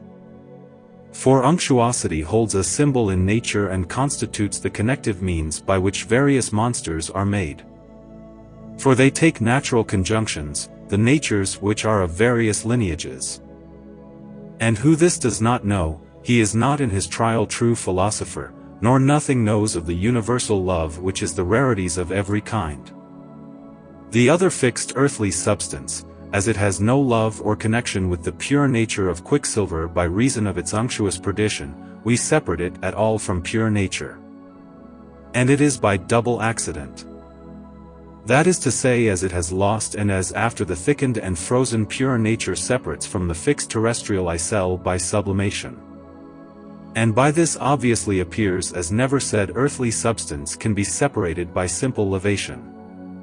As all time remains in water its smoothness, similarly appears the form of its dissolution and the terms of it. As at all times we have a profession of radical and fixed humidity, even subtlety to thicken the pure nature of quicksilver, the separation of its corruptible earthiness appears even more. As it is not made crumb by it but by accident and the separation of its unctuousness. As it is done by it and by accident, because quicksilver refuses it. And by her, because she is of an unstable flying nature. And by the said causes can know if rustic man of big understanding can make this magisterium without acquisition or knowledge of cause or demonstrative doctrine. As without the knowledge of the difference of the said substances no man can come to the perfection of our dissolution. For as there are degrees of substantial differences, so there are degrees of differences of heat of fire corresponding to it. The third disposition, therefore returning to practice, is to separate the unctuous substance which causes darkness into the airy substance of the nature already said. Must know that its separation is done by other information of greater fire sometimes administered at the requirement of the pure essence of nature after the beforesaid weekly decoction. And it varies in strength according to the increase of the heat of nature and according to the conversion of the greater meat which it takes. Because, as in the beginning according to the order of nature it only nourishes itself with water little and then in greater quantity, so as for example we provide for the education of the children. Therefore in regard to the amount of his converted substance which was given to him from the water after his weekly decoction gradually, we vary the said information to him out in regard to what said is. For this, as there are three main colors, black, white, red. Any time you see the black, imperfect earth will be and not compile. So reinforce each time said information by strengthening the fire little by little in the calcination until you see the earth all white by the force of the fire. For thus as the heat agent in the unctuous moist engenders blackness by the property of its substance, so the heat agent in the dry matter engenders whiteness according to the property of it. And this is the third disposition by which we remove the darkness from the air. The fourth provision here is universal in regard to doctrine. And it is that you will repeat all the three beforesaid dispositions so many times, each time emphasizing the heat of the third information with regard to what I have said, until the earth is very white. And all the time that it will not be white, do not stop watering it. And in this imbibition grind it hard. And after another time calcine it without doing anything else. For only water and fire wash the earth. And the black darkness that is in here of everything in everything removes from here. And for this its preparation is always done in water. And here is the custody of any adustion. And as the water will be pure, so will the earth be pure. And the more it is prepared, washed and purified, the whiter it will be. Don't forget to grind the dirt. And to water it by long crushings until it is dry. And don't bother repeating this several times. For the earth can never bear fruit without frequent irrigation. And if trituration is good, that is to say that it is continued for a long time until the water is made a body with the earth, it will never benefit you. So keep that you do not stop crushing them and drying them out until the water is dry, and the earth is white. Because the desiccation made by strong crushing and assation makes the earth white. However, keep in mind that you do not water the earth except after it has dried out little by long crushing. And to do this, make sure you have a certain weight. So that too great dryness which may come either by too great assation or too little imbibition. Neither too much moistness which can come by the opposite, that is to say either by too little assation or by too great imbibition can corrupt the work. For it is commanded that you cook your material so much drying as your imbibition requires or so long as its moisture has dried up. And after its drying dissolve so much I sell by watering as its assation may have dried out. However with regard to its dryness, therefore each time any time after its calcination of the earth pour water by tempering neither too much nor too little. For if there is too much, the heat will suffocate and alienate it. And if there is too little, matter will burn. And his property will default which participates in length and breadth and depth. For this keep that you do it quickly by its terms, and not too hastily. That is to say by watering the earth for 8 days in 8 days by long grindings, and then by cooking it in a bath. And then calcining until it is white. And so by such rules feeds our child. So that he, fed according to the rules, may afterwards regularly work without passing the terms of his nourishment that the art has given him. as does the disciple under the virtue of the discipline he has had from his master. And under this point prove the philosophers, as every man of reason must be regulated by nature insofar as perfective nature represents to him so understanding, to which he must inform and regulate as he must under all the powers of the most sovereign soul in dignity to acquire all perfection.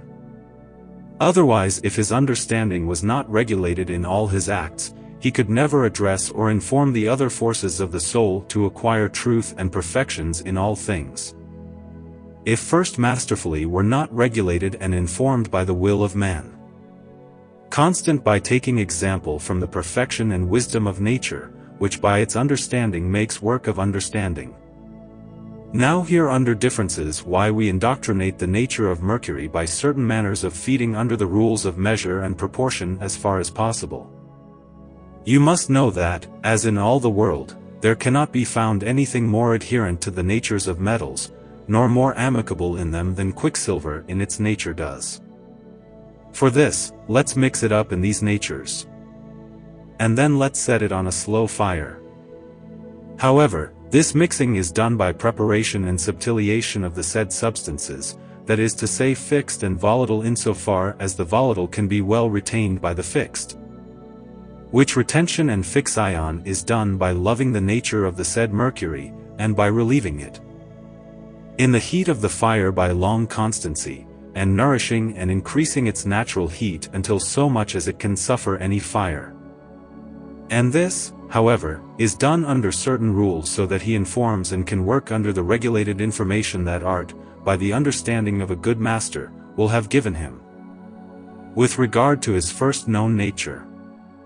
For as we intend to freeze quicksilver in small hours, and it is thought to be luteous and phlegmatic, and with all this, lightly flees and flies away from the fire without inflammation and very subtle. For this it is necessary that we have no medicine which sometimes suddenly before it can flee can mingle in it and in the depths of its nature very strongly adhere, and in this case strongly conjoin and amass in small and very subtle parts so that they thicken by retaining its substance as long as only what is of its pure nature according to the most and the least of its property, and that this thing digests it and mondifies it in small time, and that by its fixion it retains and preserves in the fire until we can give it greater heat in view of its suffering to consume and spoil its phlegmatic humidity which is not its perfection, and even more so that she converts him sometimes in a moment into sun and moon. By the benefit of this work, can understand not only the form of the projection but similarly the intention of all the magisterium.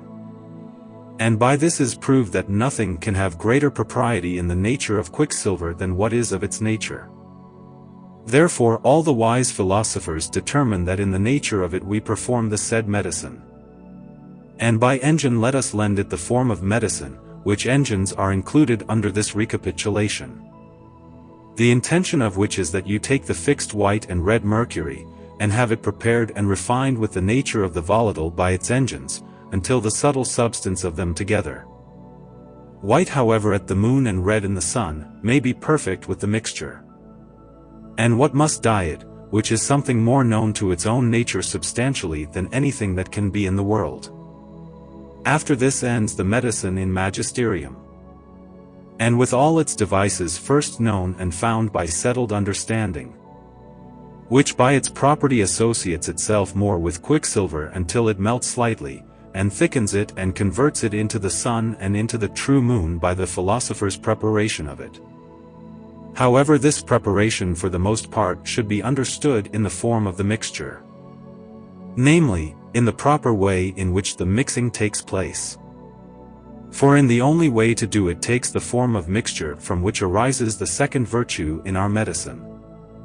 Item, and by this form of mixing disposes its mixed matter to receive specific form of true elixir from which the third virtue in our medicine is born by certain different causes in the matter of nature, and is accomplishment of the thing.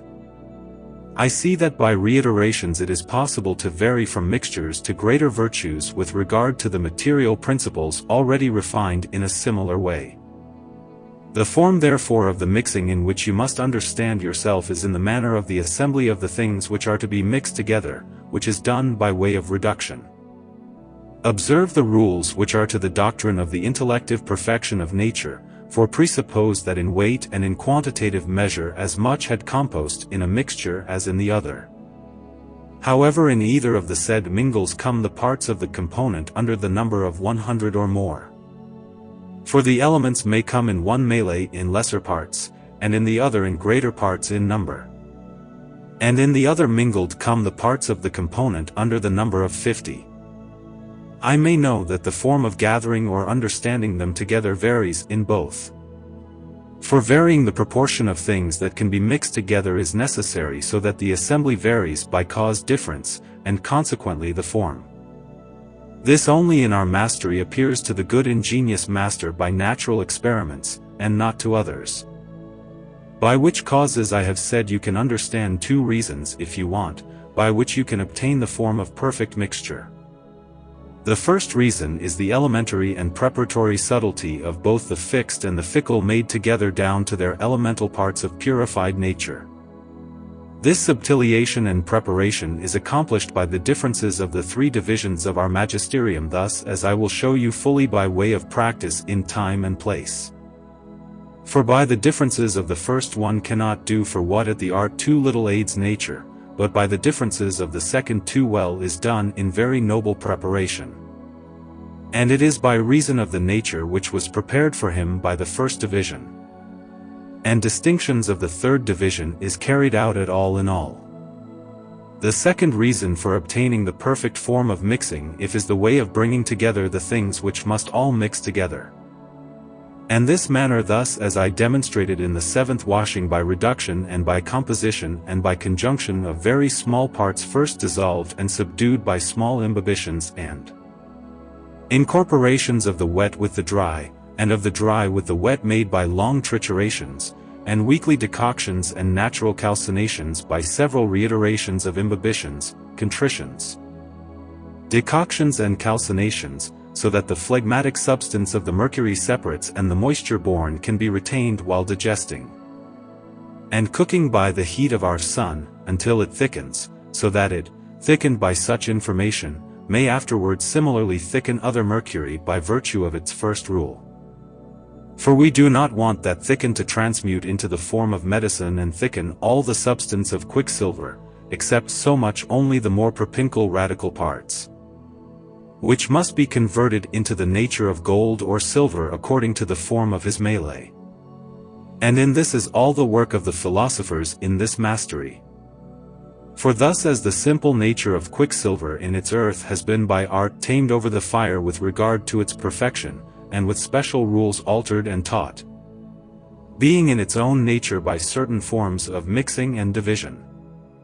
Also by such way said material taught by assuring and custom in the fire will change and work when afterwards is applied with other raw quicksilver, by retaining and thickening all that he will find in it of his similar nature, and by refusing all that is his phlegmatic and earthly. Seeing perfection in nature which by art is drawn from power in act, the said perfection in its work comes from its property, which said mercurial nature has taken in the manner of the mixture made in its coction, thus as above said, in such a way that the operation it does all the time follows the form of its mixture. As therefore the form is in the way of doing and its work depends on it, keep then as you will constitute its form by operation. Nor how will you do it, nor by what work she can take it. And hear it first. For if by any of the natural reductions you can mix it in such a way that the greater part of the humidity in its decoction and inspissation can be preserved and fixed with regard to the reason for its subtlety, so much the greater part of the humidity quicksilver to it will pull and thicken and freeze. This is the fire which thus by artifice is engendered, and is called the natural heat, lieutenant and vicar of the sun. For this because it does in a moment what the heat of the sun does in 1,000 years. And know that its humidity is better preserved in its mixture when more is refined and prepared. As you will see in the second division because of its differences with regard to the first division, and in the third even more, with regard to the second and the first. Universal incident to reform the understanding on the nourishment of stone, and how it is nothing else, if not flowing movement of natural heat. You must know by knowledge of real understanding that when it happens that the parts of the moist radical continually dry out, aiding in this the heat from outside by resolving all the moisture born. Then death to the body ensues. For this because there is no life-giving humidity in it, in which the natural heat warms up. And this manifestly appears in the works of the calcinations according to the plus and the minus. But when it is watered many times, and in small portions divided and mixed, cooking often so much only to resolve the watery smoke and to dry up and thicken its radical moisture. Then the natural heat increases, and the fire multiplies. And thus nourishment is nothing but flowing movement of natural heat which has position, of which the ancients say that the animated body is nothing but numbering number, and itself moving. For all weather compost is of several continued and divided parts which all time nourish, and all time flow. For at all times there is flow and loss for what suits him at all times to give nourishment so that the flow may take place and restoration at all times until it has come to an end. And so it appears that all nourishment is done by ejection and retention of various parts. For the retention at all times is part of the nourishment by reason of the assimilation that they have in nature with the nourished. But the ejection is made of parts dissimilar to nature and contrary to unity. And for this it is necessary that all nourishment carries in itself feces. However, each part of the nourished is nourished. By the above said things be declared to you the sublimation of mercury and the separation from its earthly substance, and from its superfluous wateriness, which are the dissimilar parts in contrast to the mercurious middle substance, which so many only like parts in proper nature are nurtures and grows and multiplies, anything else strange refusing. And if you want to know what nourishment is made of, I tell you only natural salt and common water. Because the water which is vulgar mercury by its sterility mixes with the dissolved salt of nature so that it is made aromatic and subtle nourishment, of which the philosophers say that I see that other benefit we cannot have from quicksilver. If not, as much as it renders our bodies subtle and orative by transforming them into salt of the nature of metal according to metallic form, enough is enough for us. For this salt, as it is the nature of metal, subdued by dissolution in the belly of the said mercury, helps greatly to make nourishment by reason of its similarity in its own nature, and by the stipticity of its salinity, which in the universe decoction by resolution of its superfluable humidity acquired and gained sulfuric acuity in heat, and consequently impression restraining and correcting the wateriness which comes to it from digestible nourishment, without injury or separation of the innate dampness. And for this soon as the art has mingled nutrient moisture with the body by dew-like imbibition and long grinding, afterwards, nature moved and informed by heat from without moves and informs all its matter and fills the whole body with nutritive vapors in such a way that the superfluities of these vapors which are within, as well as around the surface, are thrown out by resolution made by the innate heat of the humid radical coagulated with the help of the heat from outside corresponding to it. However, first, by attracting spreads from all to all within and drowns the things within that are around him, as well as washing and wiping things. And so when it is wanted to throw out, it demonstrates its superfluity by ejection and black bark, so as belongs with the part of which bark the simple wateriness of quicksilver goes away. And must know that the front called bark is the superfluity of our vinegar coagulated and exterminated thus as in fuliginosity of unctuous body. And thus in such a way the vehicle of the other nourishment in the matter is separated, in which the digestion of the humid radical becomes. How the two terms must be observed in order to acquire measure in the work of nature. We have said above that too much imbibition or too much desiccation may well corrupt the work. But little imbibition can't hurt. But let it be administered its opposite, namely desiccation, as long as the smallness of the said imbibition requires it. neither little desiccation can hurt. But likewise let him be given water by imbibition as long as the smallness or portion of his assation requires. And above is said to dry out your material while cooking as much as your dissolution requires. And after its drying dissolve it so much by watering it when it has failed in its assation. Too much and little are very opposite terms of multitude and paucity. But the excess is at all times outside the latitude of measurement. But little, which is against the term too much, is at all times within the bounds of nature's measure. And for what is their strong term to praise?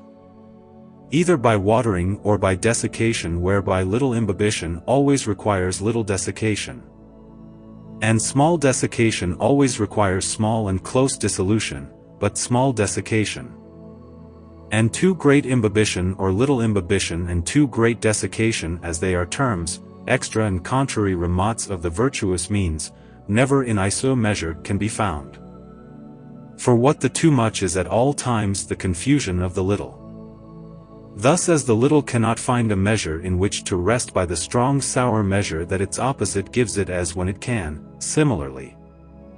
And if the two arrangements are all made together so much only by the term too much, that is to say that the imbibition is too strong, and its desiccation similarly too strong, it appears that as such terms transgress the terms of nature, therein neither measure or proportion must be sought. And for this say the philosophers, souf, and little by little the earth will water, cook and calcine. However, when I say little I say it with regard to the virtue of the earth, the proportion of which little has enough latitude within the terms of nature's measure. It is less possible to err by a little than by too much. And the sooner the error of the little is corrected than of the too much. For the end of the little imbibition nothing can do in regard to the strong virtue of the earth converting to tempering its drying. But by successive imposition and gentle desiccation soon rectifies itself. And for that, as between these two terms is to observe form and manner by which we can come to this virtuous means in which the species of metallic nature must be saved. And thus we must have recourse to the two contrary effects which proceed from the opposite virtue of the two terms above said by lunatic or eclipsatic operation by proportional native difference, thus as effect of cause. And as effect of cause cannot be well known without cause. First we must list the causes, of which I tell you that at all times contrary effects proceed from contrary causes. And the contrariety of one always makes known the diversity and contrariety of its other contrary, being under pure contrariety or under difference of contrariety. And from this last is born difference of concordance, by which we come to love of substantial nature in all its accidents. For substantial difference at all times is the cause of the effect of nature and of all the accidents which are in it. Returning therefore to the declaration of the causes, so that better can know its effects in all their works which depend on it. Knowing that the said terms are taken in this work according to whether variously are contracted, either good, or badly, or moderately. By what appears to know how to contract them is the whole way of working and the whole secret of this art. Let us therefore first say that the term calcination is the cause of desiccation and of corporality and of mortality and of fixion and of deformity and of discontinuity. And of this understand with the latitude of its minus or of its plus according to whether it is contracted by measure or without measure. For according to what is contracted according to shows itself own effect, by which it appears that own work all time demonstrates own work. And however clean work one cannot know nor know without understanding, of which the philosophers say that so much the more the man works cleanly as much as he must have understanding. By which if we want to have clean work it is advisable for us to have own understanding to regulate the work according to the contrarian or concordant differences with the intention of nature, which is cause of perfection. For proper and due understanding causes proper and due work to be done. And proper and due work causes proper and due virtue to be obtained, from which comes perfection in all things moral and natural. Note this, for it is universal doctrine, and to save yourselves from the pains of hell. The other term contrary to calcination is burial made by imbibition. And this is the cause of softening the dry thing, of thickening the corporeal thing, of reviving the mortal thing, of making the fixed thing move and fly. To make the heavy thing light, to make the thing deformed and divided uniform and one, and to continue their metallic species by virtue of the nature of the metallic medium. These things are what put and fix to the dead body calefaction and animation which are the cause of bodily life. But that they be done in due manner propinque to the measure of the active principle of nature in the form of means. And that the burials be made with warmth measured and proportionate to the effects of nature, and with complexioned coldness. That is to say that the heats are broken up by the coldnesses, and the coldnesses likewise are broken up by the heats. This mixed act which is between cold and hot puts the souls inside the bodies to temporize so that greater virtue can receive greater weapon and greater power to come to greater temper. For as the soul is tempered by its nature, it is its job to temper untempered bodies, and to put itself with works of measure as said is. For but let the works forsworn terms, namely of assessment and imbibition after the weekly decoction be made by way of measure and proportion. Which are the virtues which afterwards work the things of nature. Because all the fruit of this art with regard to nature is only broken down in proportion and composition. As thus our compost has job that it is proportioned, job is that such means you obtain by virtue of works measured with regard to its nature. And when more his works by way of measure are made always looking to the reason of the form of the nature of the medium you want to compose. So much necessarily said nature will represent form of the compost medium by noble proportion in longitude, latitude, and depth participating with quicksilver nature on one side, and on the other with perfect elixir. As therefore this medium be by virtue of its measured works it will show itself formally between dry and humid, and between hot and cold, and between hard and soft, and between fixed and flying. And this comes from measured imbibition and proportionate assation. In such a way do we temper the dry with the moist, and the moist with the dry, and the hot with the cold, and the cold with the hot, and the hard with the soft, and the soft with the hard. And the steering wheel with the fixed one, and the fixed one with the steering wheel.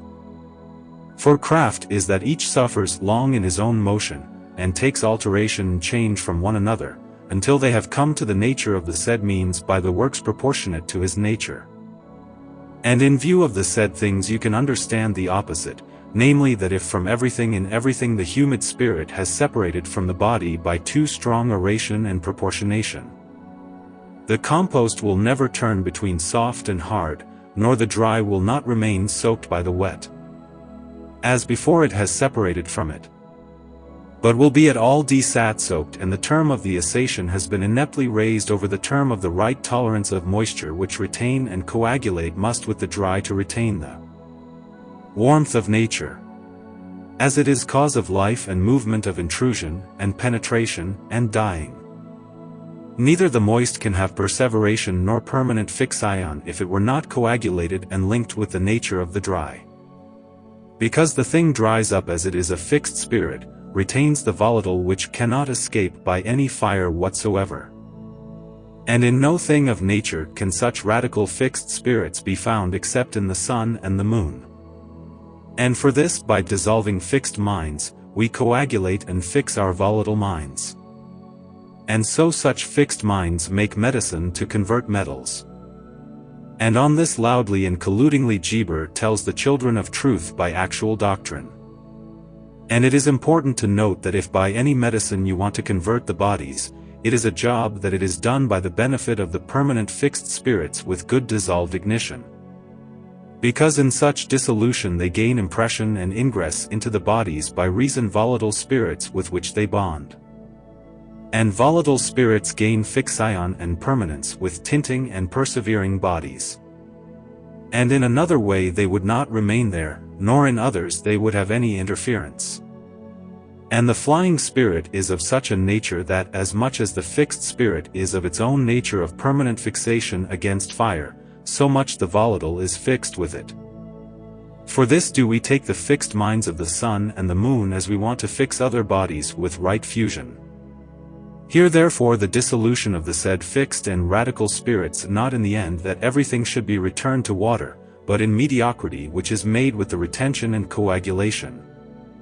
And the mutation of the volatile spirits with the fixed ones by keeping the measure when you will work, which is between too much and too little assation and imbibition.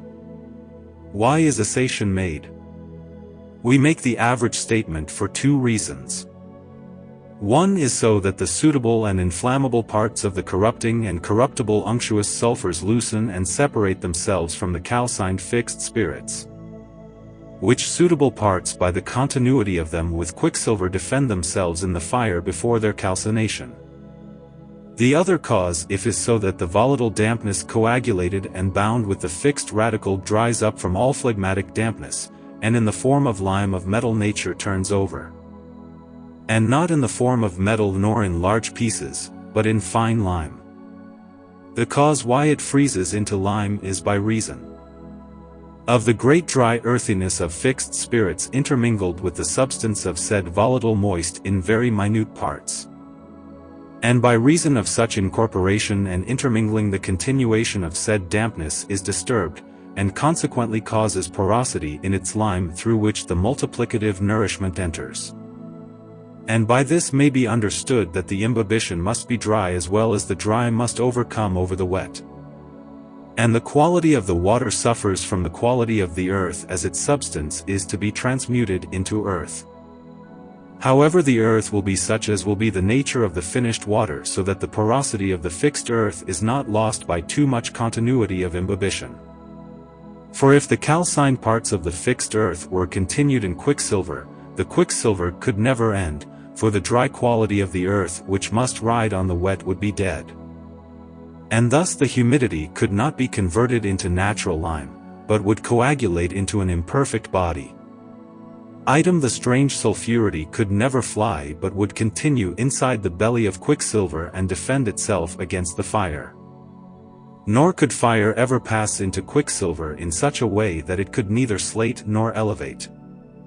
Keep therefore that porosity is not lost in matter, so that the said corrupting sulfurity may flee and fly, and the fire which passes through it at all slate and elevate.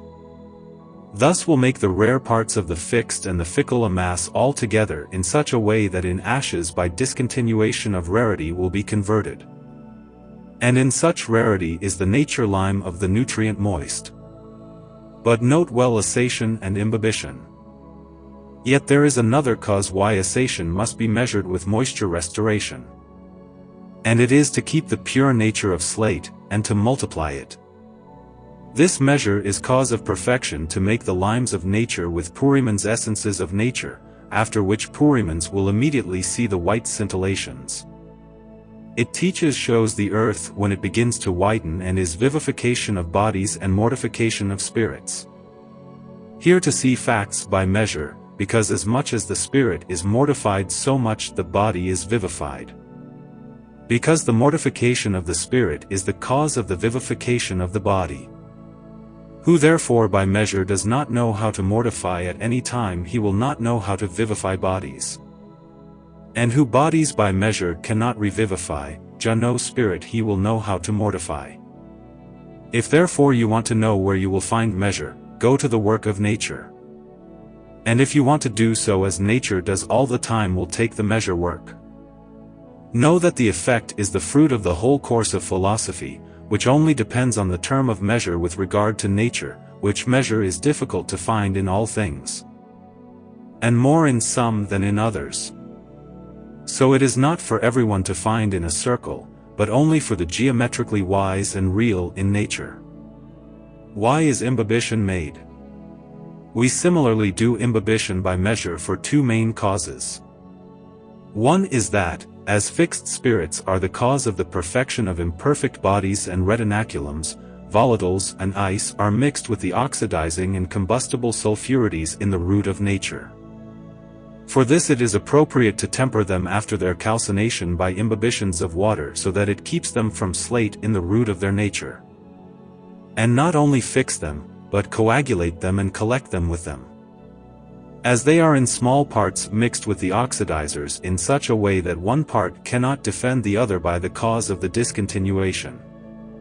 The other cause is to separate and dissolve the fixed and united terrestrial substance into the root of pure nature, which in any other way, neither by calcination nor by engine of fire be separated or mondiated from the starchy and impure terrestrial substance, which is fixed by extermination of calcinations and assations.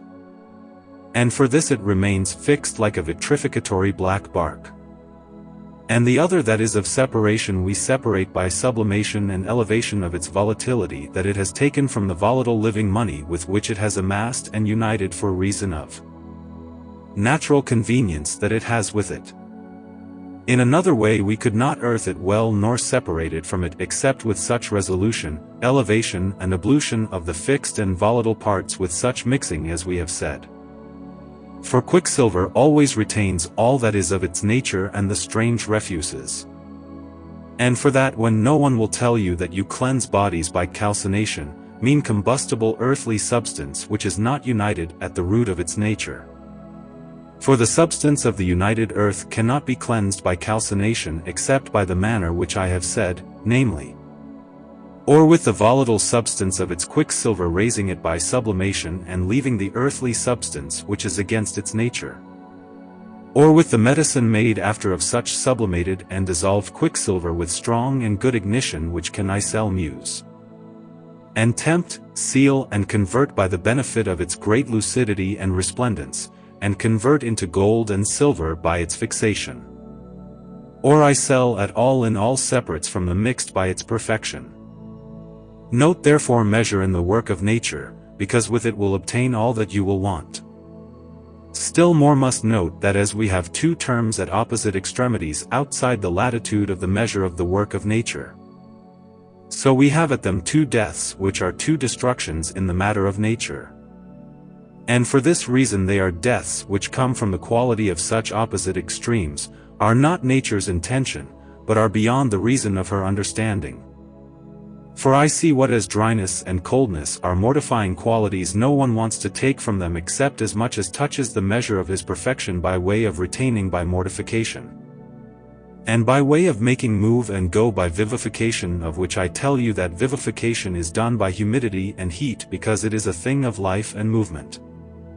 But mortification is done by dryness and coldness, because it is a thing of all debilitation to know better how to know and elect those who work in proportion and to the measure of nature, and let those who work out of proportion and against the measure of nature fail.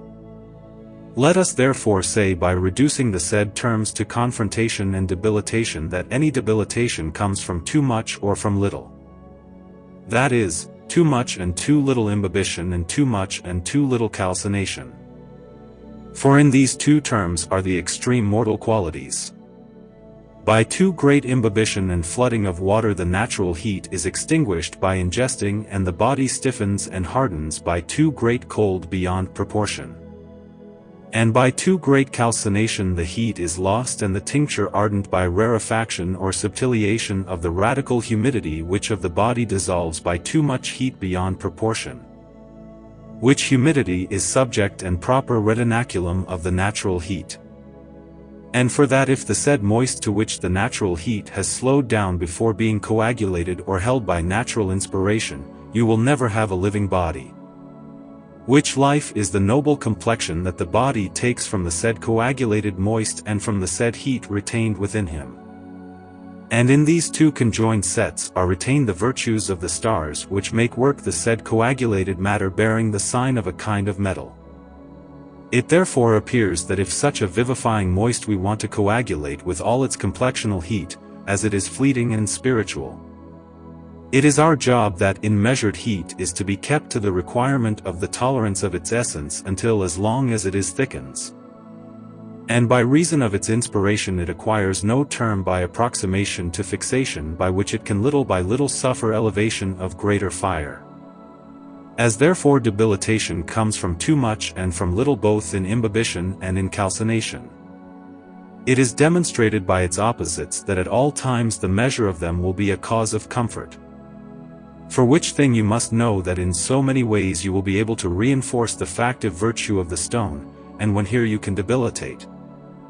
For as much when one of the two opposites is said and known, so much is its opposite firmly retained and known. So as we will say in general in the chapter of reinforcement. Speaking therefore of measurement which makes comfort, I say that as great dryness and too great humidity are cause of debilitation, measurement of drier and measurement of humidity will be cause of comfort. Now take the terms which are in latitude of measure.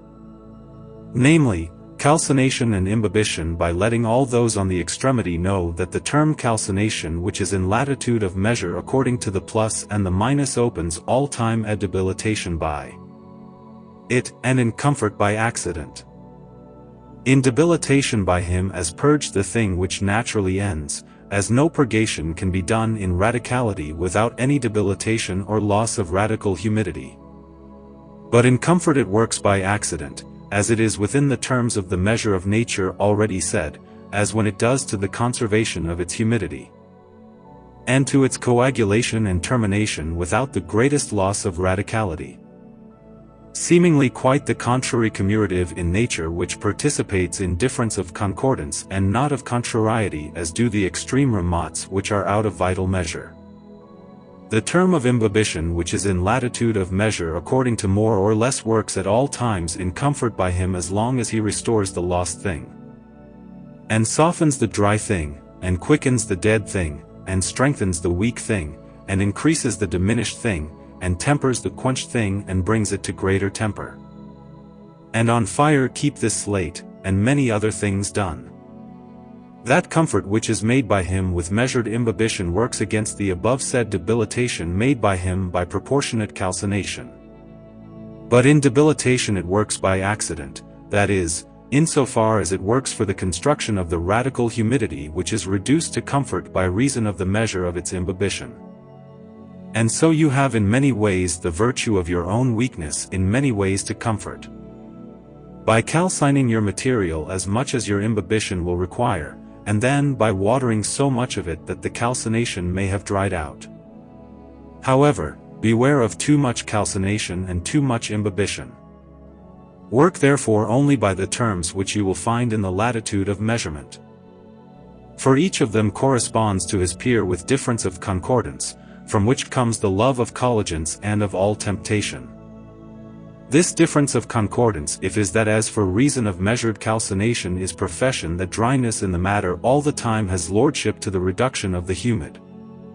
This is what any time in the work induces debilitation. An approach of the humid at the end of no sign of death, for what such dryness is mortifying quality. But yet by measured calcination cannot so much have withered or mortified as by proportionate imbibition, yet more on debilitation mortification be comforted and quickened into greater life and greater virtue.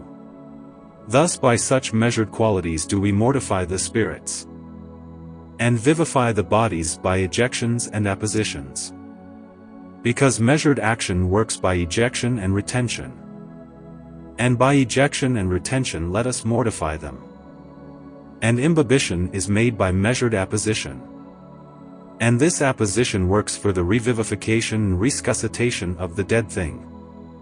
And so with the dead spirits the bodies resuscitate themselves by mortifying the spirits by assation, and by resuscitating the bodies by imbibition and burial of the dry and dead thing with the moist and lively thing. As therefore be thus it is appropriate at all times to comfort the mortified spirits in order to revivify the bodies. And they return to the nature of tempered and animated ferments, and the said comfort and revivification is done by the living nature of the vivifying moist spirits. Necessary thing is that they are strongly exuberated and well animated by heat of natural fat.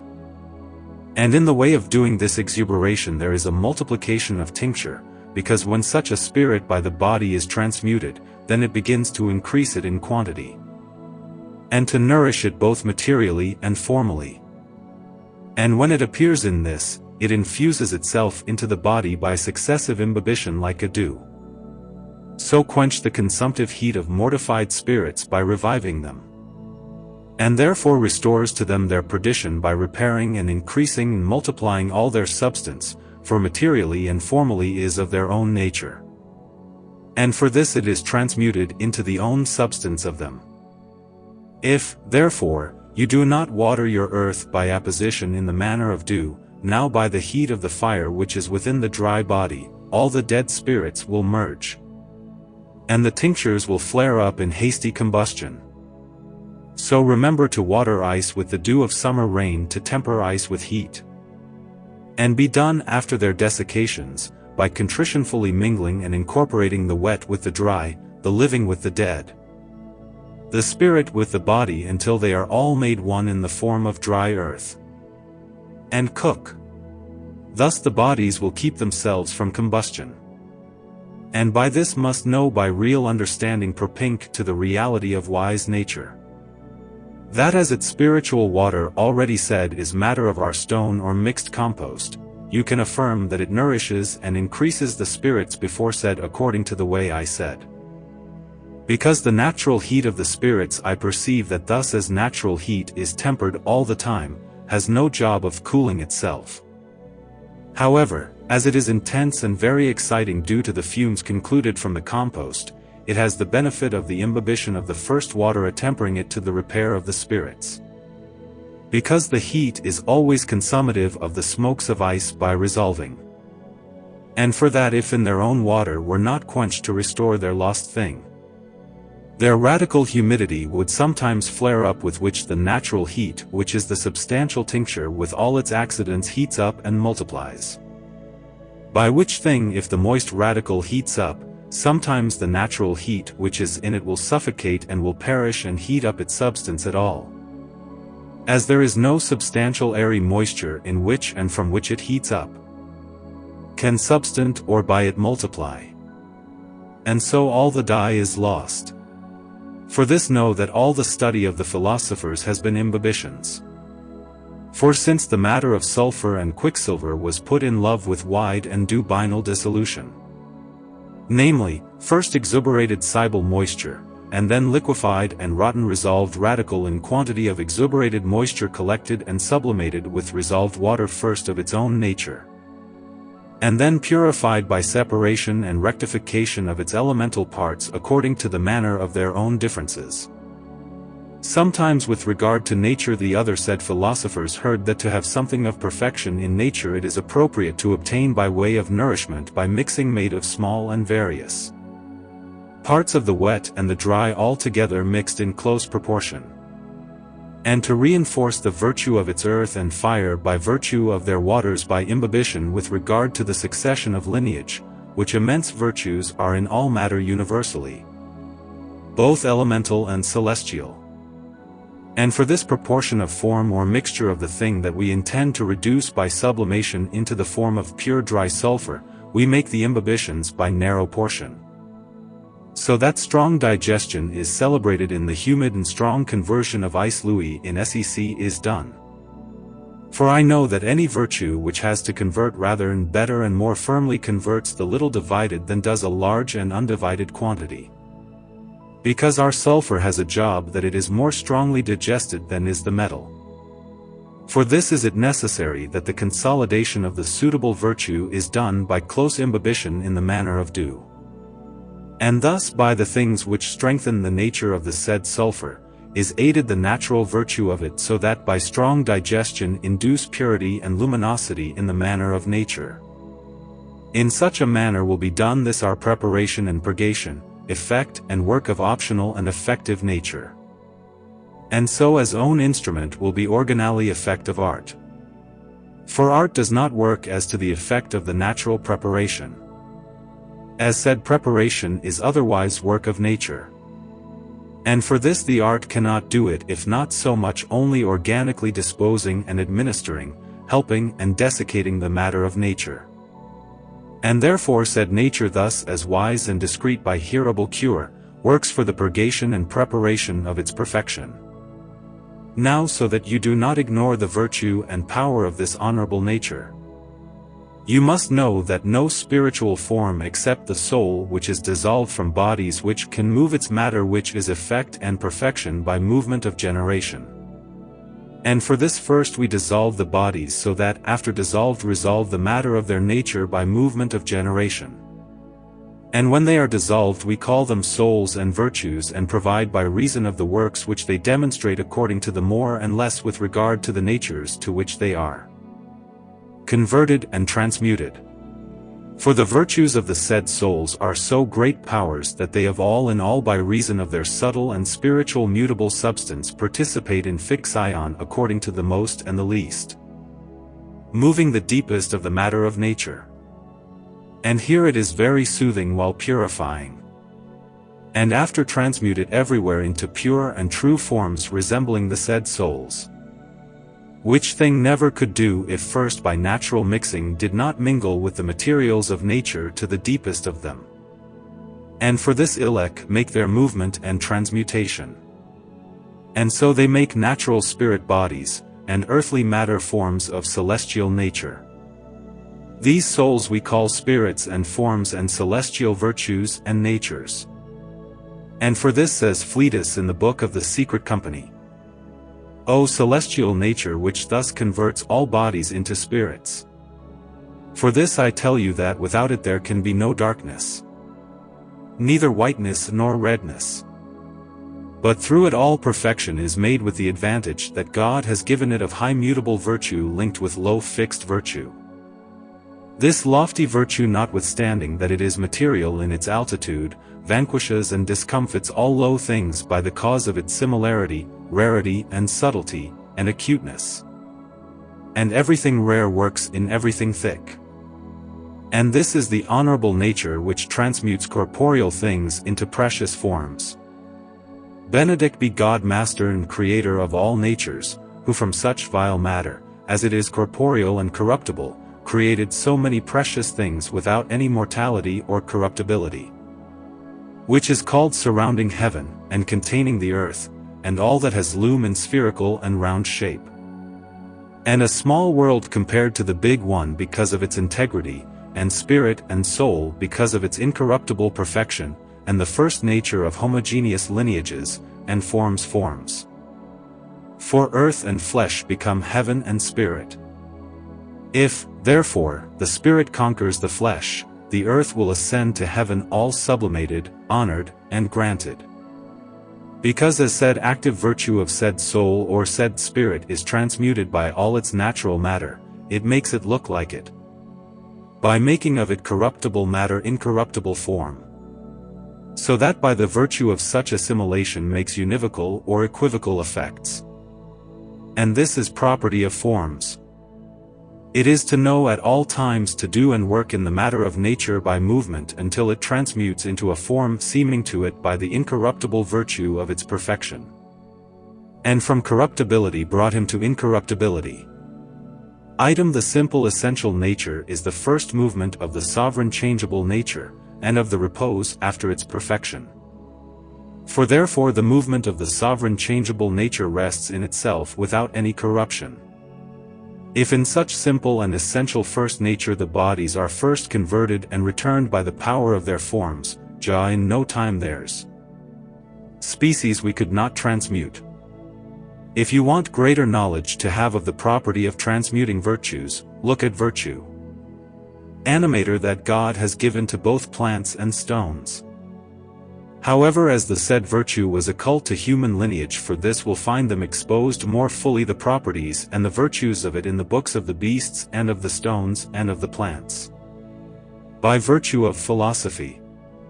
However, in this book you will expose them with all its properties by following the nature of our stones with all the transmuting virtues, which nature can never be had with its properties nor see its works actually if first it is not drawn from the sun and the moon by third dissolution. The first dissolution is done to dissolve the simple virtue of said sun and said moon. It is namely the viscous and sea-curious humidity in which the terrestrial and fixed parts of the sulfuric radical moist are continued, and to link it with the raw spirit. The second dissolution is made by broad dissolution and reduction of the said root parts fixed, subtilized and parched into subtle powder in their own water, which first was resolved therefrom and bound with raw spirit. And in this water all said bodily parts move universally in the manner of molten or liquefied bodies without making any residence. And this cannot be done by raw mercury for what it lacks in virtue and agent power. This virtue and power agent is the viscosity of bodies which has been resolved in raw mercury, which is said to be spirit, and holds the medium between body and spirit. Because the body and the spirit altogether are added in this dissolution by reason of the participation and natural affinity that the body and the spirit have with the nature of the said means. And for that, as it'll means holds within it of the nature of the body and the nature of the mind, add them together in the form of a liquefactive solution. And in this solution is generated the love of nature and the similarity of all the parts in a natural symbol by reason of the universal movement that the said means makes by all the natural parts, with the propine power which it holds from the soul, from the body. And similarly the attractive virtue is confirmed and increased by all the parts of the compost.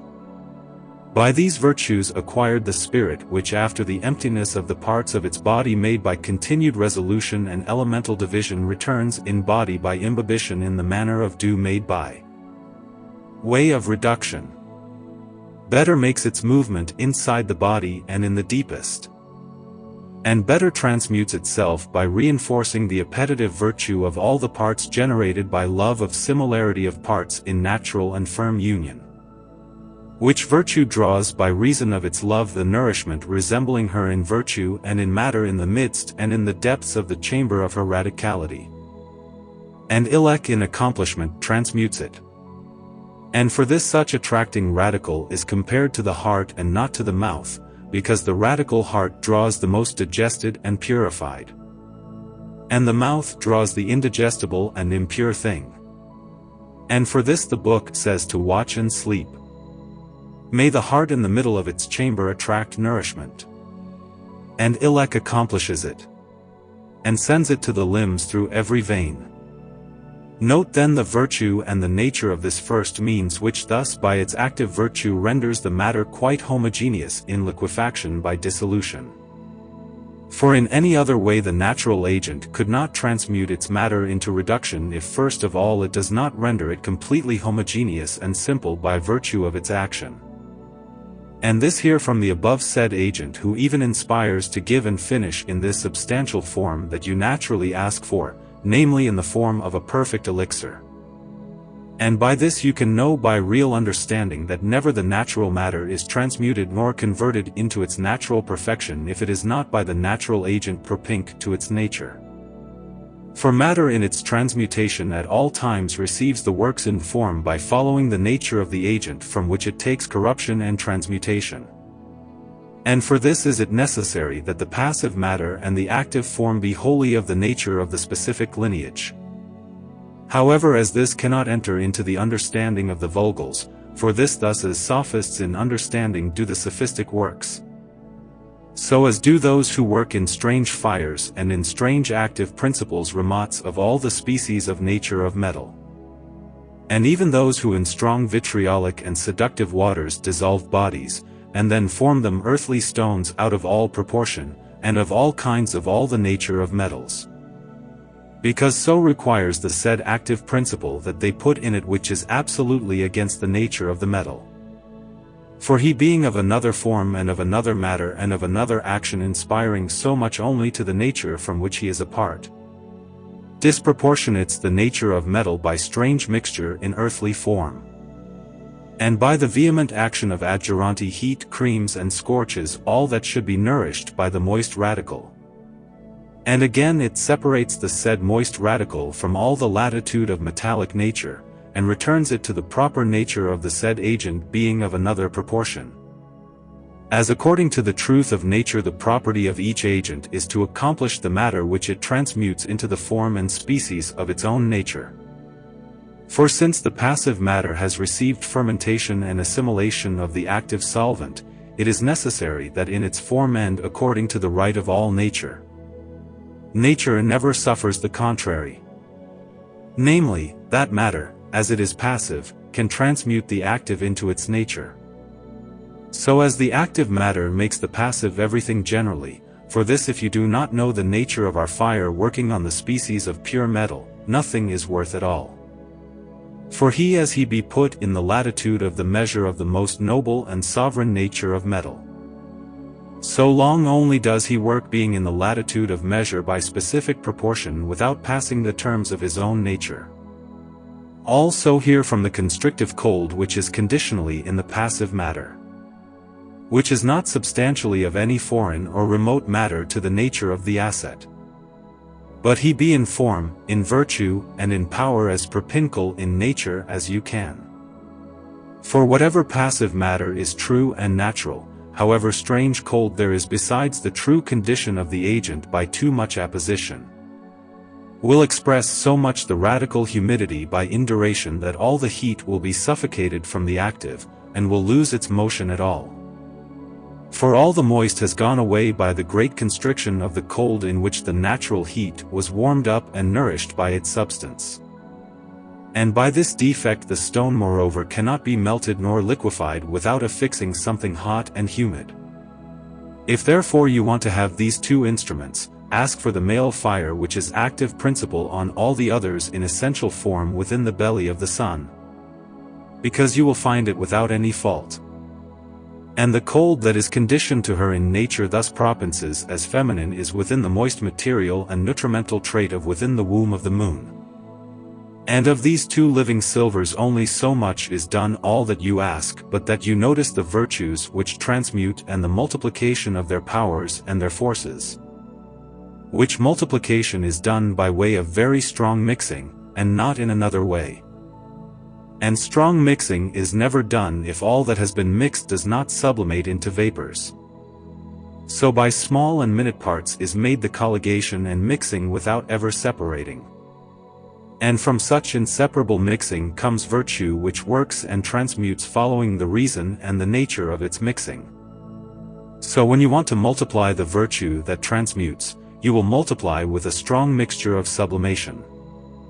For this of the second dissolution we pass to the third, which is done by way of reduction by imbibition of narrow roration to multiply the said virtue and to have it stronger in form and kind of other means, which form follows the reason of its mixture, and dissolving in dry steam as a white powder.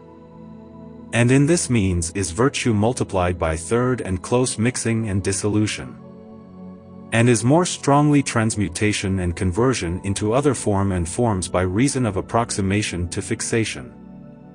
And if you want to multiply the virtues mentioned above even more, don't bother if you don't start the said 3 dissolutions again. And as much as you start again the transmuting virtues you will multiply, which is a great secret to nature. Here however by affixing new ferments. And all of this is only body subtilized by dissolution, contrition and association with the spirits. By such subtleties the conjunction of bodies and minds without separation is made. And subtiliation is only dissolution in water and universal union of them and spirits, by which thing it appears that like the third dissolution is effect of the 2 others and principal act of all our mastery. And this cannot be done without the knowledge of the things that contribute to the comfort and debilitation of the said virtues, from which tempering and relaxation can come according to the most and the least comfort and debilitation. This is what we must not ignore. As therefore the stone in its reduction returns in greater dryness, which is mortificative quality, due in such a way that the heat infused by the igneous humidity is cooled by the ration of nutrimental humidity, and after its natural heat by too much fire resolve, if not so much only phlegm. Otherwise it will return colder than before, and thus will be permanently dead. By slow fire, therefore, bind the substance of quicksilver with sulfur, in such a way that from it earthly quality can be returned to the nature of animated air by apposition and reduction of exuberant and sublimated water, and afterwards in kind of fire by reduction of hot and moist oil. By slow fire, do this until it settles little by succession of limited works, and fortified heat to the requirement of its essence. And so long as debilitate by measured assation, so much illek must comfort by proportionate imbibition, even in greater meat if occupation is with regard to the amount of heat suitable. Do not drink if you do not eat, nor do not eat if you do not drink. As many times as you water it, as many times as you dry it out. The whole intention of this mastery is nothing else if not in these two terms when it comes to the way of working. However, let you first have the waters and the oils well tempered and rectified. For out of their own substance ours is made stone. It is to know lands of isos sublimated and retained by virtues of the successive means by gear of reduction and mixing, solution and putrefaction. And we make putrefactions with own due heat that first corrupts the moist animated by mixing, and later finishes it in the form and in the nature of which heat is by caliph action. And this is done by reason of the evaporation retained in its mixture by reason of the low fixed virtue linked with the high volatile. Keep therefore that such vapor does not fly from its commixtion by strange heat until it is bound with the fixed, for sooner would be lost. For this say the ancient philosophers that all time putrefaction is when the terminating overcomes the humid terminated by its hot drying. For in the dry is the retentive virtue and in the hot the virtue which ends its wetness. And thus in the thing mixed all the time the dry ends the humid volatile by retaining its vapor against the heat by colligence of fixion and volatility. Now I will say how the earth is sublimated and whitened. And so that by several reiterations of imbibitions with strong crushing and frequent assation the greater part of the quantity of mercury is spoiled. It is also necessary that the remnant which it retains of phlegm by reiteration of sublimation be similarly removed. And for this when the earth will have drunk the 50th part of it. You must know that when the earth will have drunk the 50th part and will have come to the term of perfect whiteness you must let it cool and remove it from the vessel. And put it into a very strong and well-glassed earthen cucurbite which has the mouth wider than the bottom. And his still is of very clean glass, as will be shown to you by figure at the end of the book, and in this vessel will later be sublimated with the strongest fire that you can. And here you must note and know why the philosopher said earlier, the reason is such, if you sublimated your tempered clay, the wet would sublimate and the dry would remain at the bottom. And for this the philosopher commands you that sometimes you make the strongest fire that you can, so that the matter melts suddenly, and the dry retains the moist, and the moist defends the dry. Until it rises in the form of a very white powder. And when you see your land very white as snow and standing like dead powder on the spondilla of the aludel, then you will remove it from the vessel. And again sublimate it without its feces. Because if you sublimated her with her feces, you could never dispose of them. The powder that you will find sublimated on the feces is ash of ashes or ash taken from the sublimated and honored ash. And what remains at the bottom is the ashes of which the underside is vituperated and damned. And is only dregs and bark and obscure blackness of which we have no profession. So make a separation between the clear and the ord. For when it rises as very white snow then is the thing accomplished. You must know that when he says you take it wisely, let him not go up in smoke, that is to say, only when he is sublimated, that as soon as you can that you mix the part of the said sulfur from which you want to make elixir to the white with its water and its ferment, thus as it is said in the fixation and elixir of composition. Because if you let him grow old he could well lose and spoil. And on the other hand you have to make your red sulfur to red, as well as it is said in the next chapter of the composition of red sulfur. So pick it up wisely so it doesn't go up in smoke. For it is the good that we seek, the white leafy earth which coagulates, and the rennet, ashes of ashes, arsenic. And white sulfur, which according to Aristotle is the very good thing which the Athenians must take in order that from it money. So work from him to the moon. For it is accomplished, and in this way the white, non-fiery sulfur is perfected. You must know that if you perceive that the said feces hold anything of the honorable average nature, You must water them again with your white water exuberated and kept by watering and calcining thus as it is said above.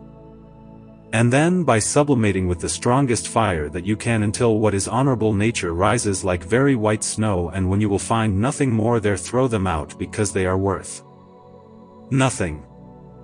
From the composition of red sulfur to gold. If therefore you want to have golden sulfur, dissolve your gathered white sulfur above in red water by contrition and imbibition and light decoction. Dissolve him, you will coagulate him in stone by way of reduction. Coagulate it again, dissolve it in red water. And freeze it again. Thirdly, in this same water dissolve it. And then sublimate everything by very slow fire. Now the work of artifice is gilded and digested. For what rises above like dust is white sulfur. And what remains at the bottom below is red sulfur dyed like scarlet, and clear, so that from it the alchemists make gold. Know that this sulfur converts quicksilver by artifice into real gold. By the things above said it appears manifestly that the philosophers have said true, which thing fools believe is impossible. That is to say that it is only a stone, a medicine, a mercurial nature, because everything is born from it, a disposition and a work and a vessel to make white and red sulfur together. And for what, when you see the said whiteness appearing in the vessel, you must believe that in this whiteness is the must redness. You don't have to put said whiteness aside, but always cook until everything is red. Like when I get up in the morning and I see that my urine is white and indigestible, sometimes I know that I have slept little, and lay back in my bed. And when I have slept long enough, my urine turns yellow, which yellowness is nothing but accomplished digestion. These above said things is the true composition of the non-fiery white and red sulfur, which thing by the quarter regimen is accomplished for the perfect elixir to hone any imperfect metal in the real sun and in the real moon. And by this manifestly appears that without this sulfur one cannot accomplish or compose the perfect elixir. Because of its nature it has the property of congealing mercury and fixing and desiccating due to its dryness. Where I told you above that it is necessary to cook until it is all red. That is to say by light decoction until all is fixed red sulfur, of which the sign will be when of it nothing will be able to sublimate, therefore certainly will be the decoction accomplished. The fourth diet, which is to fix sulfur on the fixed body. The fourth scheme is to fix the white and red sulfur on the fixed body, so that the white sulfur is fixed on silver and the red sulfur on gold. For according to Pythagoras, unless the living silver of the drawn body is coagulated into white sulfur suffering the fire, it cannot direct its way to perfect redness. For this therefore do not work your body in things which you cannot achieve, because you would seek a double error. So work wisely and not haphazardly. For without ferment you will have neither sun nor moon, but something else which is not cured by nature, if you do not prepare your sulfur with the body from which you prepared it at the beginning. Dear friend, when I tell you that the white sulfur must be fixed on silver and the red on gold, do not mean that it is gold and silver as they are sold. But in doing your work you must have kept lands of gold and silver refined and calcined, on which lands you must fix your white sulfur to white and red to red. Conjoin therefore sulfur with the fixed body so that it generates its similar, and is made elixir with all that you will conjoin. For when he is conjoined with the body he will not cease working until he has converted everything. And for that, when you want to ferment, mix the sulfur with the body so that everything is fermented. For the ferment restores our sulfur to its nature, and color and flavor in every way. And for the white ferment will be to the white, and the red to the red, as it appears. Because if you had put the silver ferment with the gold sulfur it will bring it back to its nature, but not in its color, and on the contrary. Do not therefore mix the ferment of one sulfur with the other sulfur, because the ferment of gold is gold, and the ferment of silver is silver. And there is no other ferment on earth. For the thing cannot fix which cannot be fixed, nor was it ever fixed. And for this, in any fermentation you must note the weight of each so that the sum of the volatile sulfur does not overcome the sum of the fixed body. Otherwise the marriage bond would turn to run away with unfixed mind. And for this, says Plato, if a little of this sulfur is thrown on many a body, hear that the 3 parts are of the body and 1 of sulfur. In such a way that there is power over him, and he will convert it sometimes into powder which will have the color like the color of the body on which the spirit is thrown. And because sulfur cannot enter bodies except by means of water, as she makes the marriage between sulfur and leaven in any nuptials. First you will put, as Avicenna says, the earth, because it is aside the leaven. Secondly you will put the water, because it is on the side of the earth. Tersement you will put the air, because it is aside the water. Fourthly you will put fire, because it is aside the air. However, do not put fire in elixir to the white, because it is accomplished of 3 elements. S.XV has no fire. But the red of all 4 is accomplished. Work and nail, dissolve and drown, wash and dry. For water is a means of conjoining the dyes of others. That is, oil and fire. And I will say a word of philosophy to you.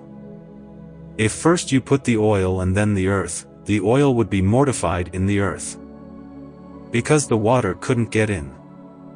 And if you put the water and then the oil will stand on the water.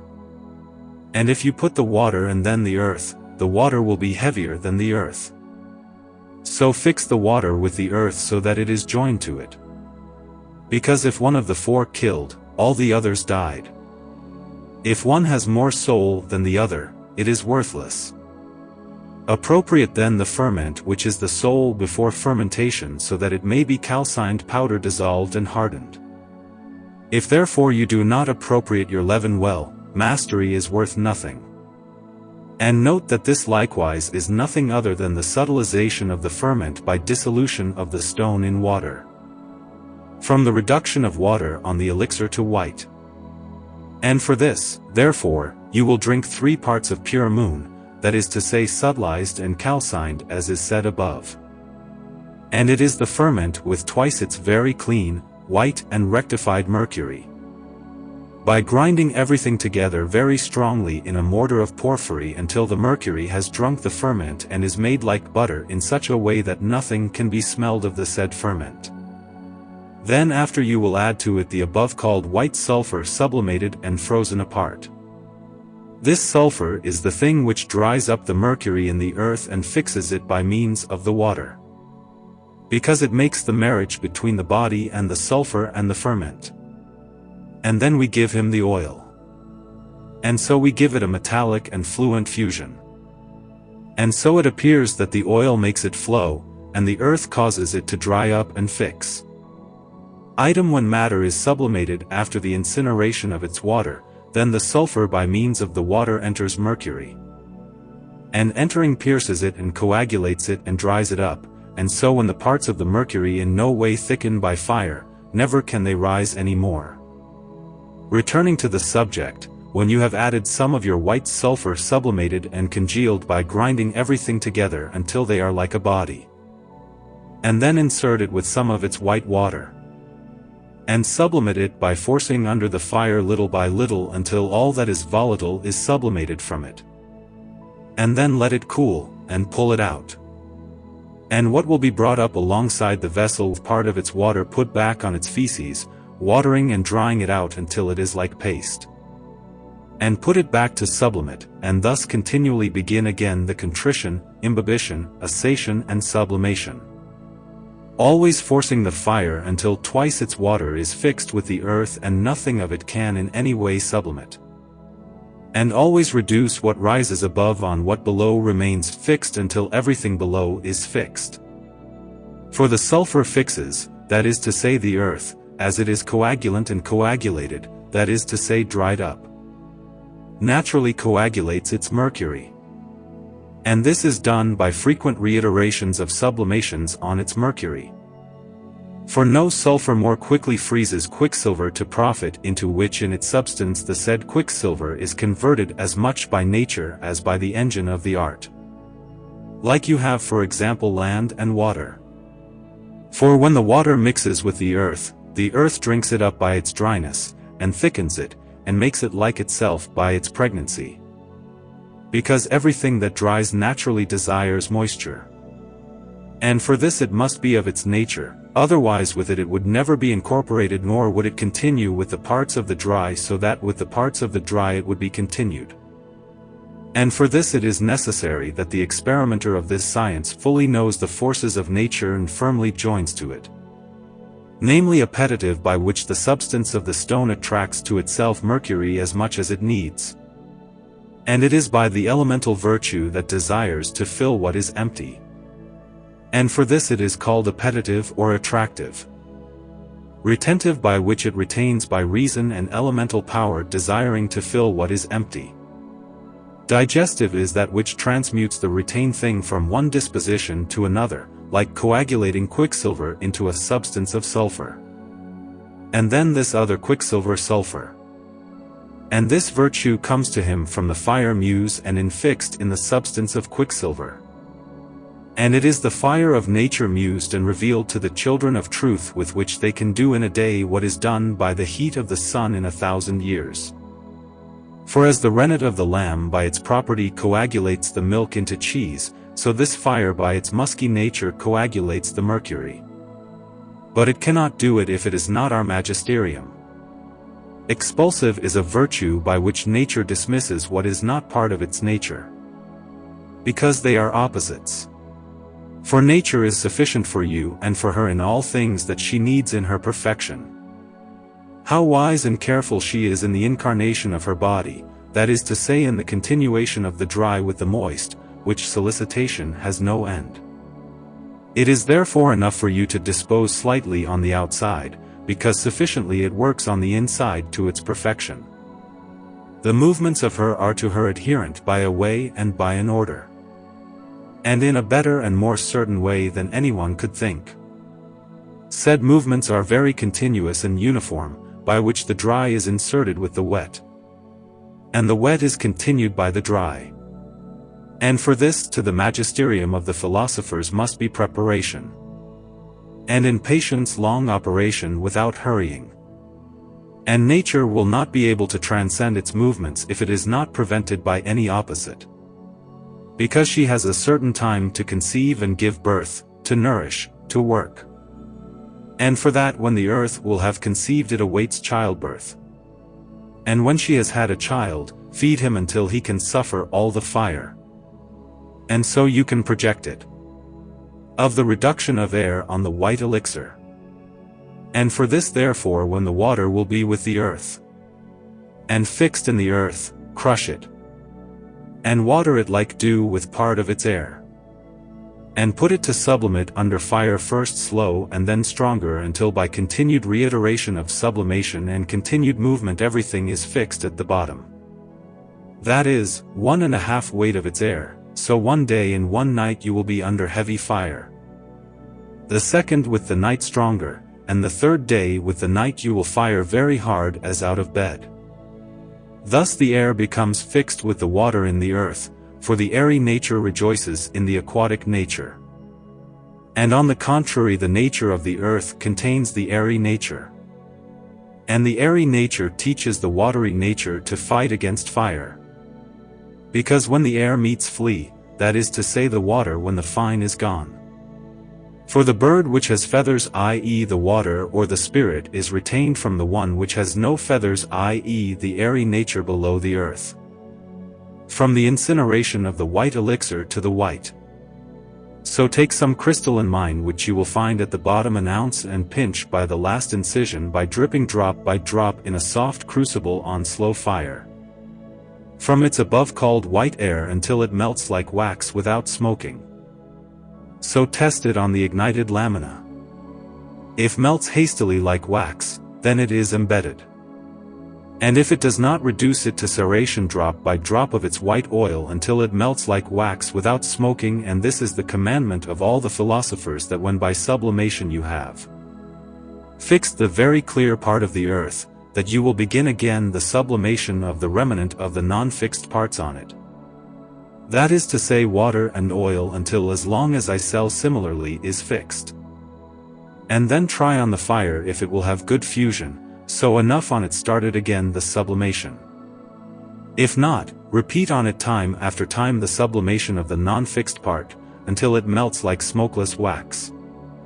So remove it from the fire and let it cool, for it is an accomplished elixir, and of inestimable price, which converts every imperfect body into an infinite moon. Throw from him therefore a weight on 100 parts of washed mercury and it will be pure moon better than mining, and also if you make projection. A weight out of 100 imperfect bodies will transform them into a very real moon. The manners of the composition of this very real elixir I gave you a complete sermon, to which elixir no doubt you can come. So you excite by great solicitation in the manner of the said regimes.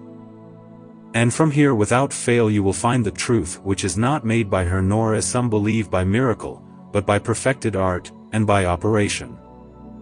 So work whatever you want. Because besides this advice, I couldn't give you better advice. Of the manner of composing the elixir of red. In such a similar way the elixir is made to the red, that is to say to the sun, if for each white thing you put red thing, and instead of the ferment of the moon you put ferment of the sun. And the water of mercury be reddened with the fire of the stone, for in every red work nothing enters it except is red. As in any white work, nothing enters it if it is not white. The preparation of the medicine of the non-burning sun is made by the addition of red sulfur by way of fixation and calcination with 3 parts of its ferment prepared with industry perfectly. Administered by way of many solutions and sublimations, and by many reiterations until as long as the non-fixed with the fixed is fixed below. For the manner of this fixing and solution is by reiterations of sublimations of the remainder of the unfixed stone with the fixed, conjoining ingeniously by small parts until the fixed rises with the unfixed part, and once again be fixed so that it stands fixed. And by this appears that water makes the body volatile and then fixed. And when 3 parts of his red water are with him in this way fixed, then be quenched with his red oil by imbibing in the manner of dew and sublimated times after others with him until all is fixed above, below. That is, 3 parts as it is said of water. So put it for a day and night in strong fire as it is said to the white, so that it better purifies itself and fixes itself with it. Then take some and insert it in a crucible over the fire with its red oil, dripping drop by drop until it melts like smokeless wax. And be done one thing. That is to say the oil with him, that is to say with the elixir. Being and penetrating and deeply dying and permanent. Cast therefore a weight of him upon 1,000 parts of moon or of washed mercury. And it will be very true sun in any examination, much better than that which comes from the mines. For the gold and silver made by the above said elixir pass the gold and silver of the said mine in all its properties. And therefore say the philosophers that their gold and silver are not vulgar gold and silver, for a great adjunction of tincture is added to them. And perseverance in fire by the properties of several operations, and of utility in dismissing all diseases. Of the multiplication of medicines, and how multiplication takes place.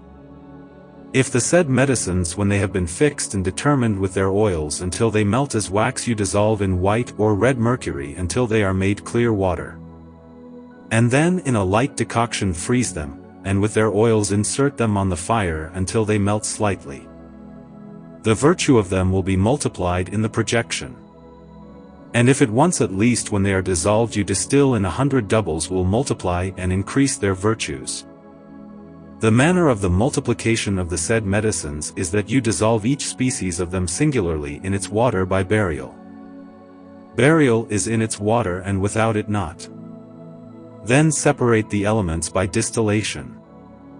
First by receiving the water by distillation, then the oil and the earth will remain at the bottom. Return the water by sublimations to the earth until it drinks it all up. And let it be fixed with it. Then water it with its oil and its tincture until it is fixed with it and melts like wax. So cast a weight of this medicine on any body you wish. For in 100 doubles the tincture will be multiplied. And if a part of it first convert of any body 100 parts, secondly will convert 1,000, a third 10,000, a quarter thousand thousands, a fifth infinite thousands into true sun and true moon. And for this it should be noted that the more the medicine is dissolved, sublimated and coagulated, so much the better and the more abundantly works. For in each dissolution it acquires 10 weights in its projection. Do not therefore be bored in the reiteration of solutions, sublimations, and coagulations, for in it the medicine is better digested, united, and fixed, and more perfectly works.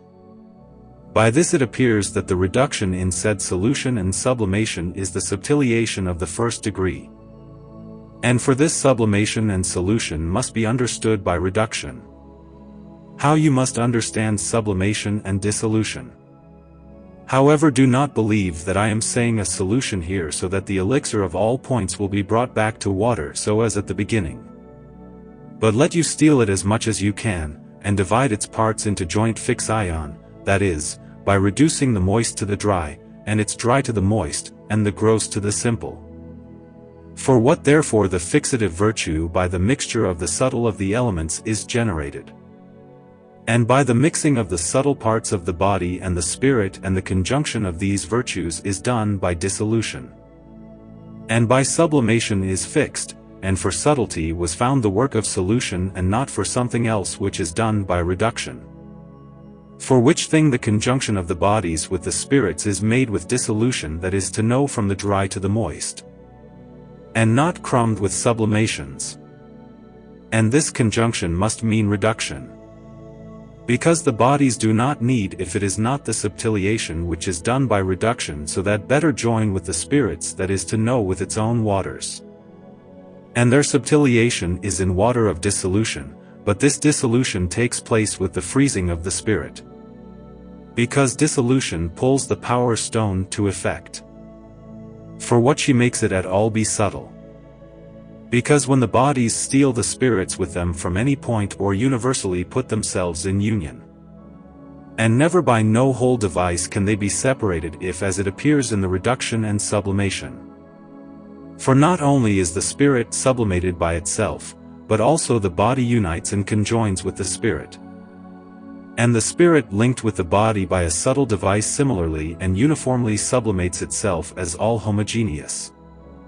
And also the body is made of subtle nature like the mind. Because the conformation of the spirits with the bodies is done when the bodies become subtle so that they can retain the spirits. And for that, who will be able to prepare the bodies with the first subtlety will have the end that desires. For in the conjunction of minds with bodies must be the whole intention of the worker. And the conjunction of them with the bodies is made when the bodies are subtle-ted in the manner of spirits. And the bodies are made subtle like the spirits by contritionful dissolution and association of the bodies with the spirits.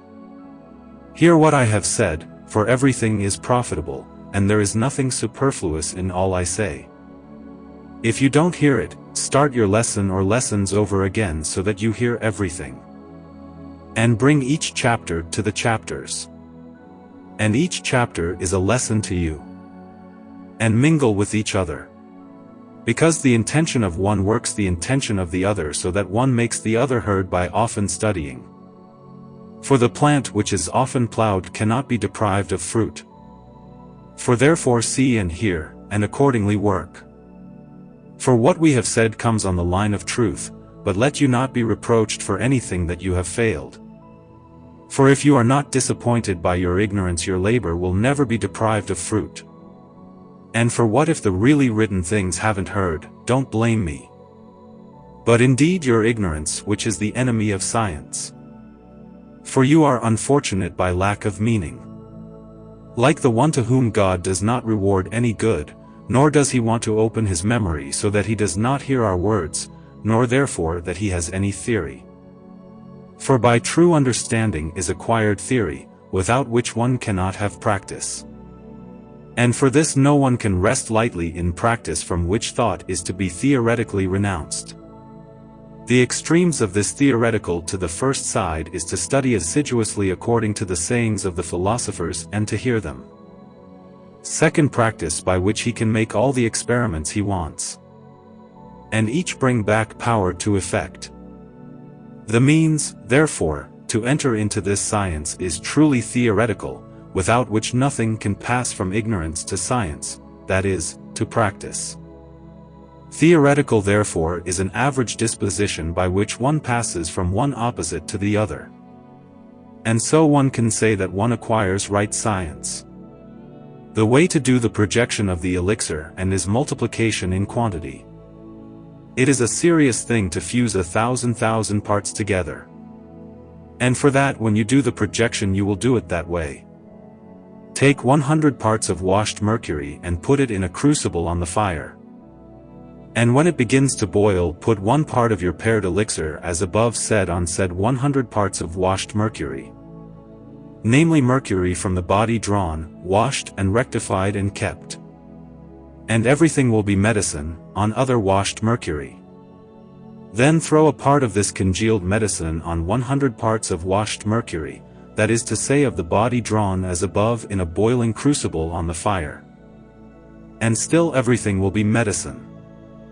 Then throw a part of this recently frozen medicine over 100 parts of washed mercury. And it will be all gold or silver, very good in any event, depending on whether the first elixir will be red or white. Now you have multiplied your primary medicine in quantity or in whole or in part. For from 1 ounce you have 200 ounces, but not in such virtue as was the first medicine. If you do not multiply it by dissolving and congealing, for in the way we have said it could multiply in infinite virtue, and afterwards in quantity. And this is the practice of the rosebush of the philosophers. Extracted briefly from their books, which has no superfluity. Do not remove anything from it to perfect the imperfect bodies in infinite sun and moon, depending on whether the elixir has been prepared and refined. And also it has effective virtue on all other medicines of medicines and cures all infirmities both in hot and cold diseases. For its occult and subtle nature, it preserves health and strengthens virtue.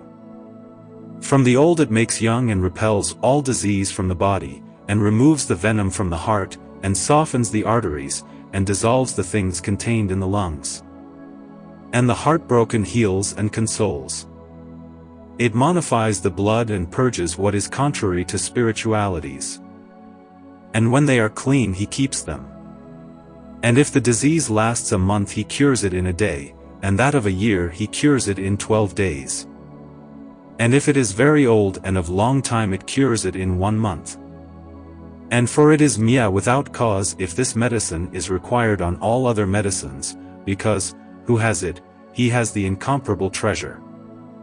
Dear friend, you have above by practice as the projection is done a weight on 100 of mercury of rectified body. And everything is medicine. And that a weight of the said 100 again upon other 100 parts of the same mercury is all medicine. And then a weight of the above called medicine thus multiplied, if it cherts over 100 parts of washed mercury it will always multiply. You must know what is this washed mercury on which one projects to convert it into gold or silver. Know that when you have multiplied your medicine in virtue and in quantity, and from here you want to project on mercury, you must prepare and wash it in this way. That is, in the way it was said at the beginning of the practice, until the second washing, until it is purified and washed from all its scoria and black earth. For it is transmuted from cold to heat, and nearer in nature to metal than raw mercury. And of this mercury, if you can make it in great abundance in several vials all at once in a bath furnace in the manner which is said in the first wash at the beginning of the practice. From the recapitulation of all the mastery. For this therefore that of all diets have dealt with all sufficient causes. It remains in short to recapitulate all the mastery in order to retain it in memory. I therefore say that the whole intention of the whole sovereign work is nothing other than to take the stone known by the above said chapters, and continue on said stone the work of sublimation of the first degree, so that it is modified and cleaned of all filth. And then afterwards with what is dissolved either subtle the white or red earth until matter comes to the last subtlety. And at last be made volatile. Then afterwards be fixed with the manners of fixing until it remains in the harshness of the fire. And then afterwards the fixed stone with the unfixed part kept by way of sublimation and solution be made volatile. And then fixed. And again the fixed is made volatile. And also again the volatile fixes until it melts like wax. And then alter into infinite sun and moon. And in this is accomplished the very precious secret which is in this world here the greatest secret. And the treasure of all philosophers. This present book is and belongs to Nicolas Flamel. Of the parish of Saint Jacques de la Boucherie which he wrote and bound in his own hand. The end.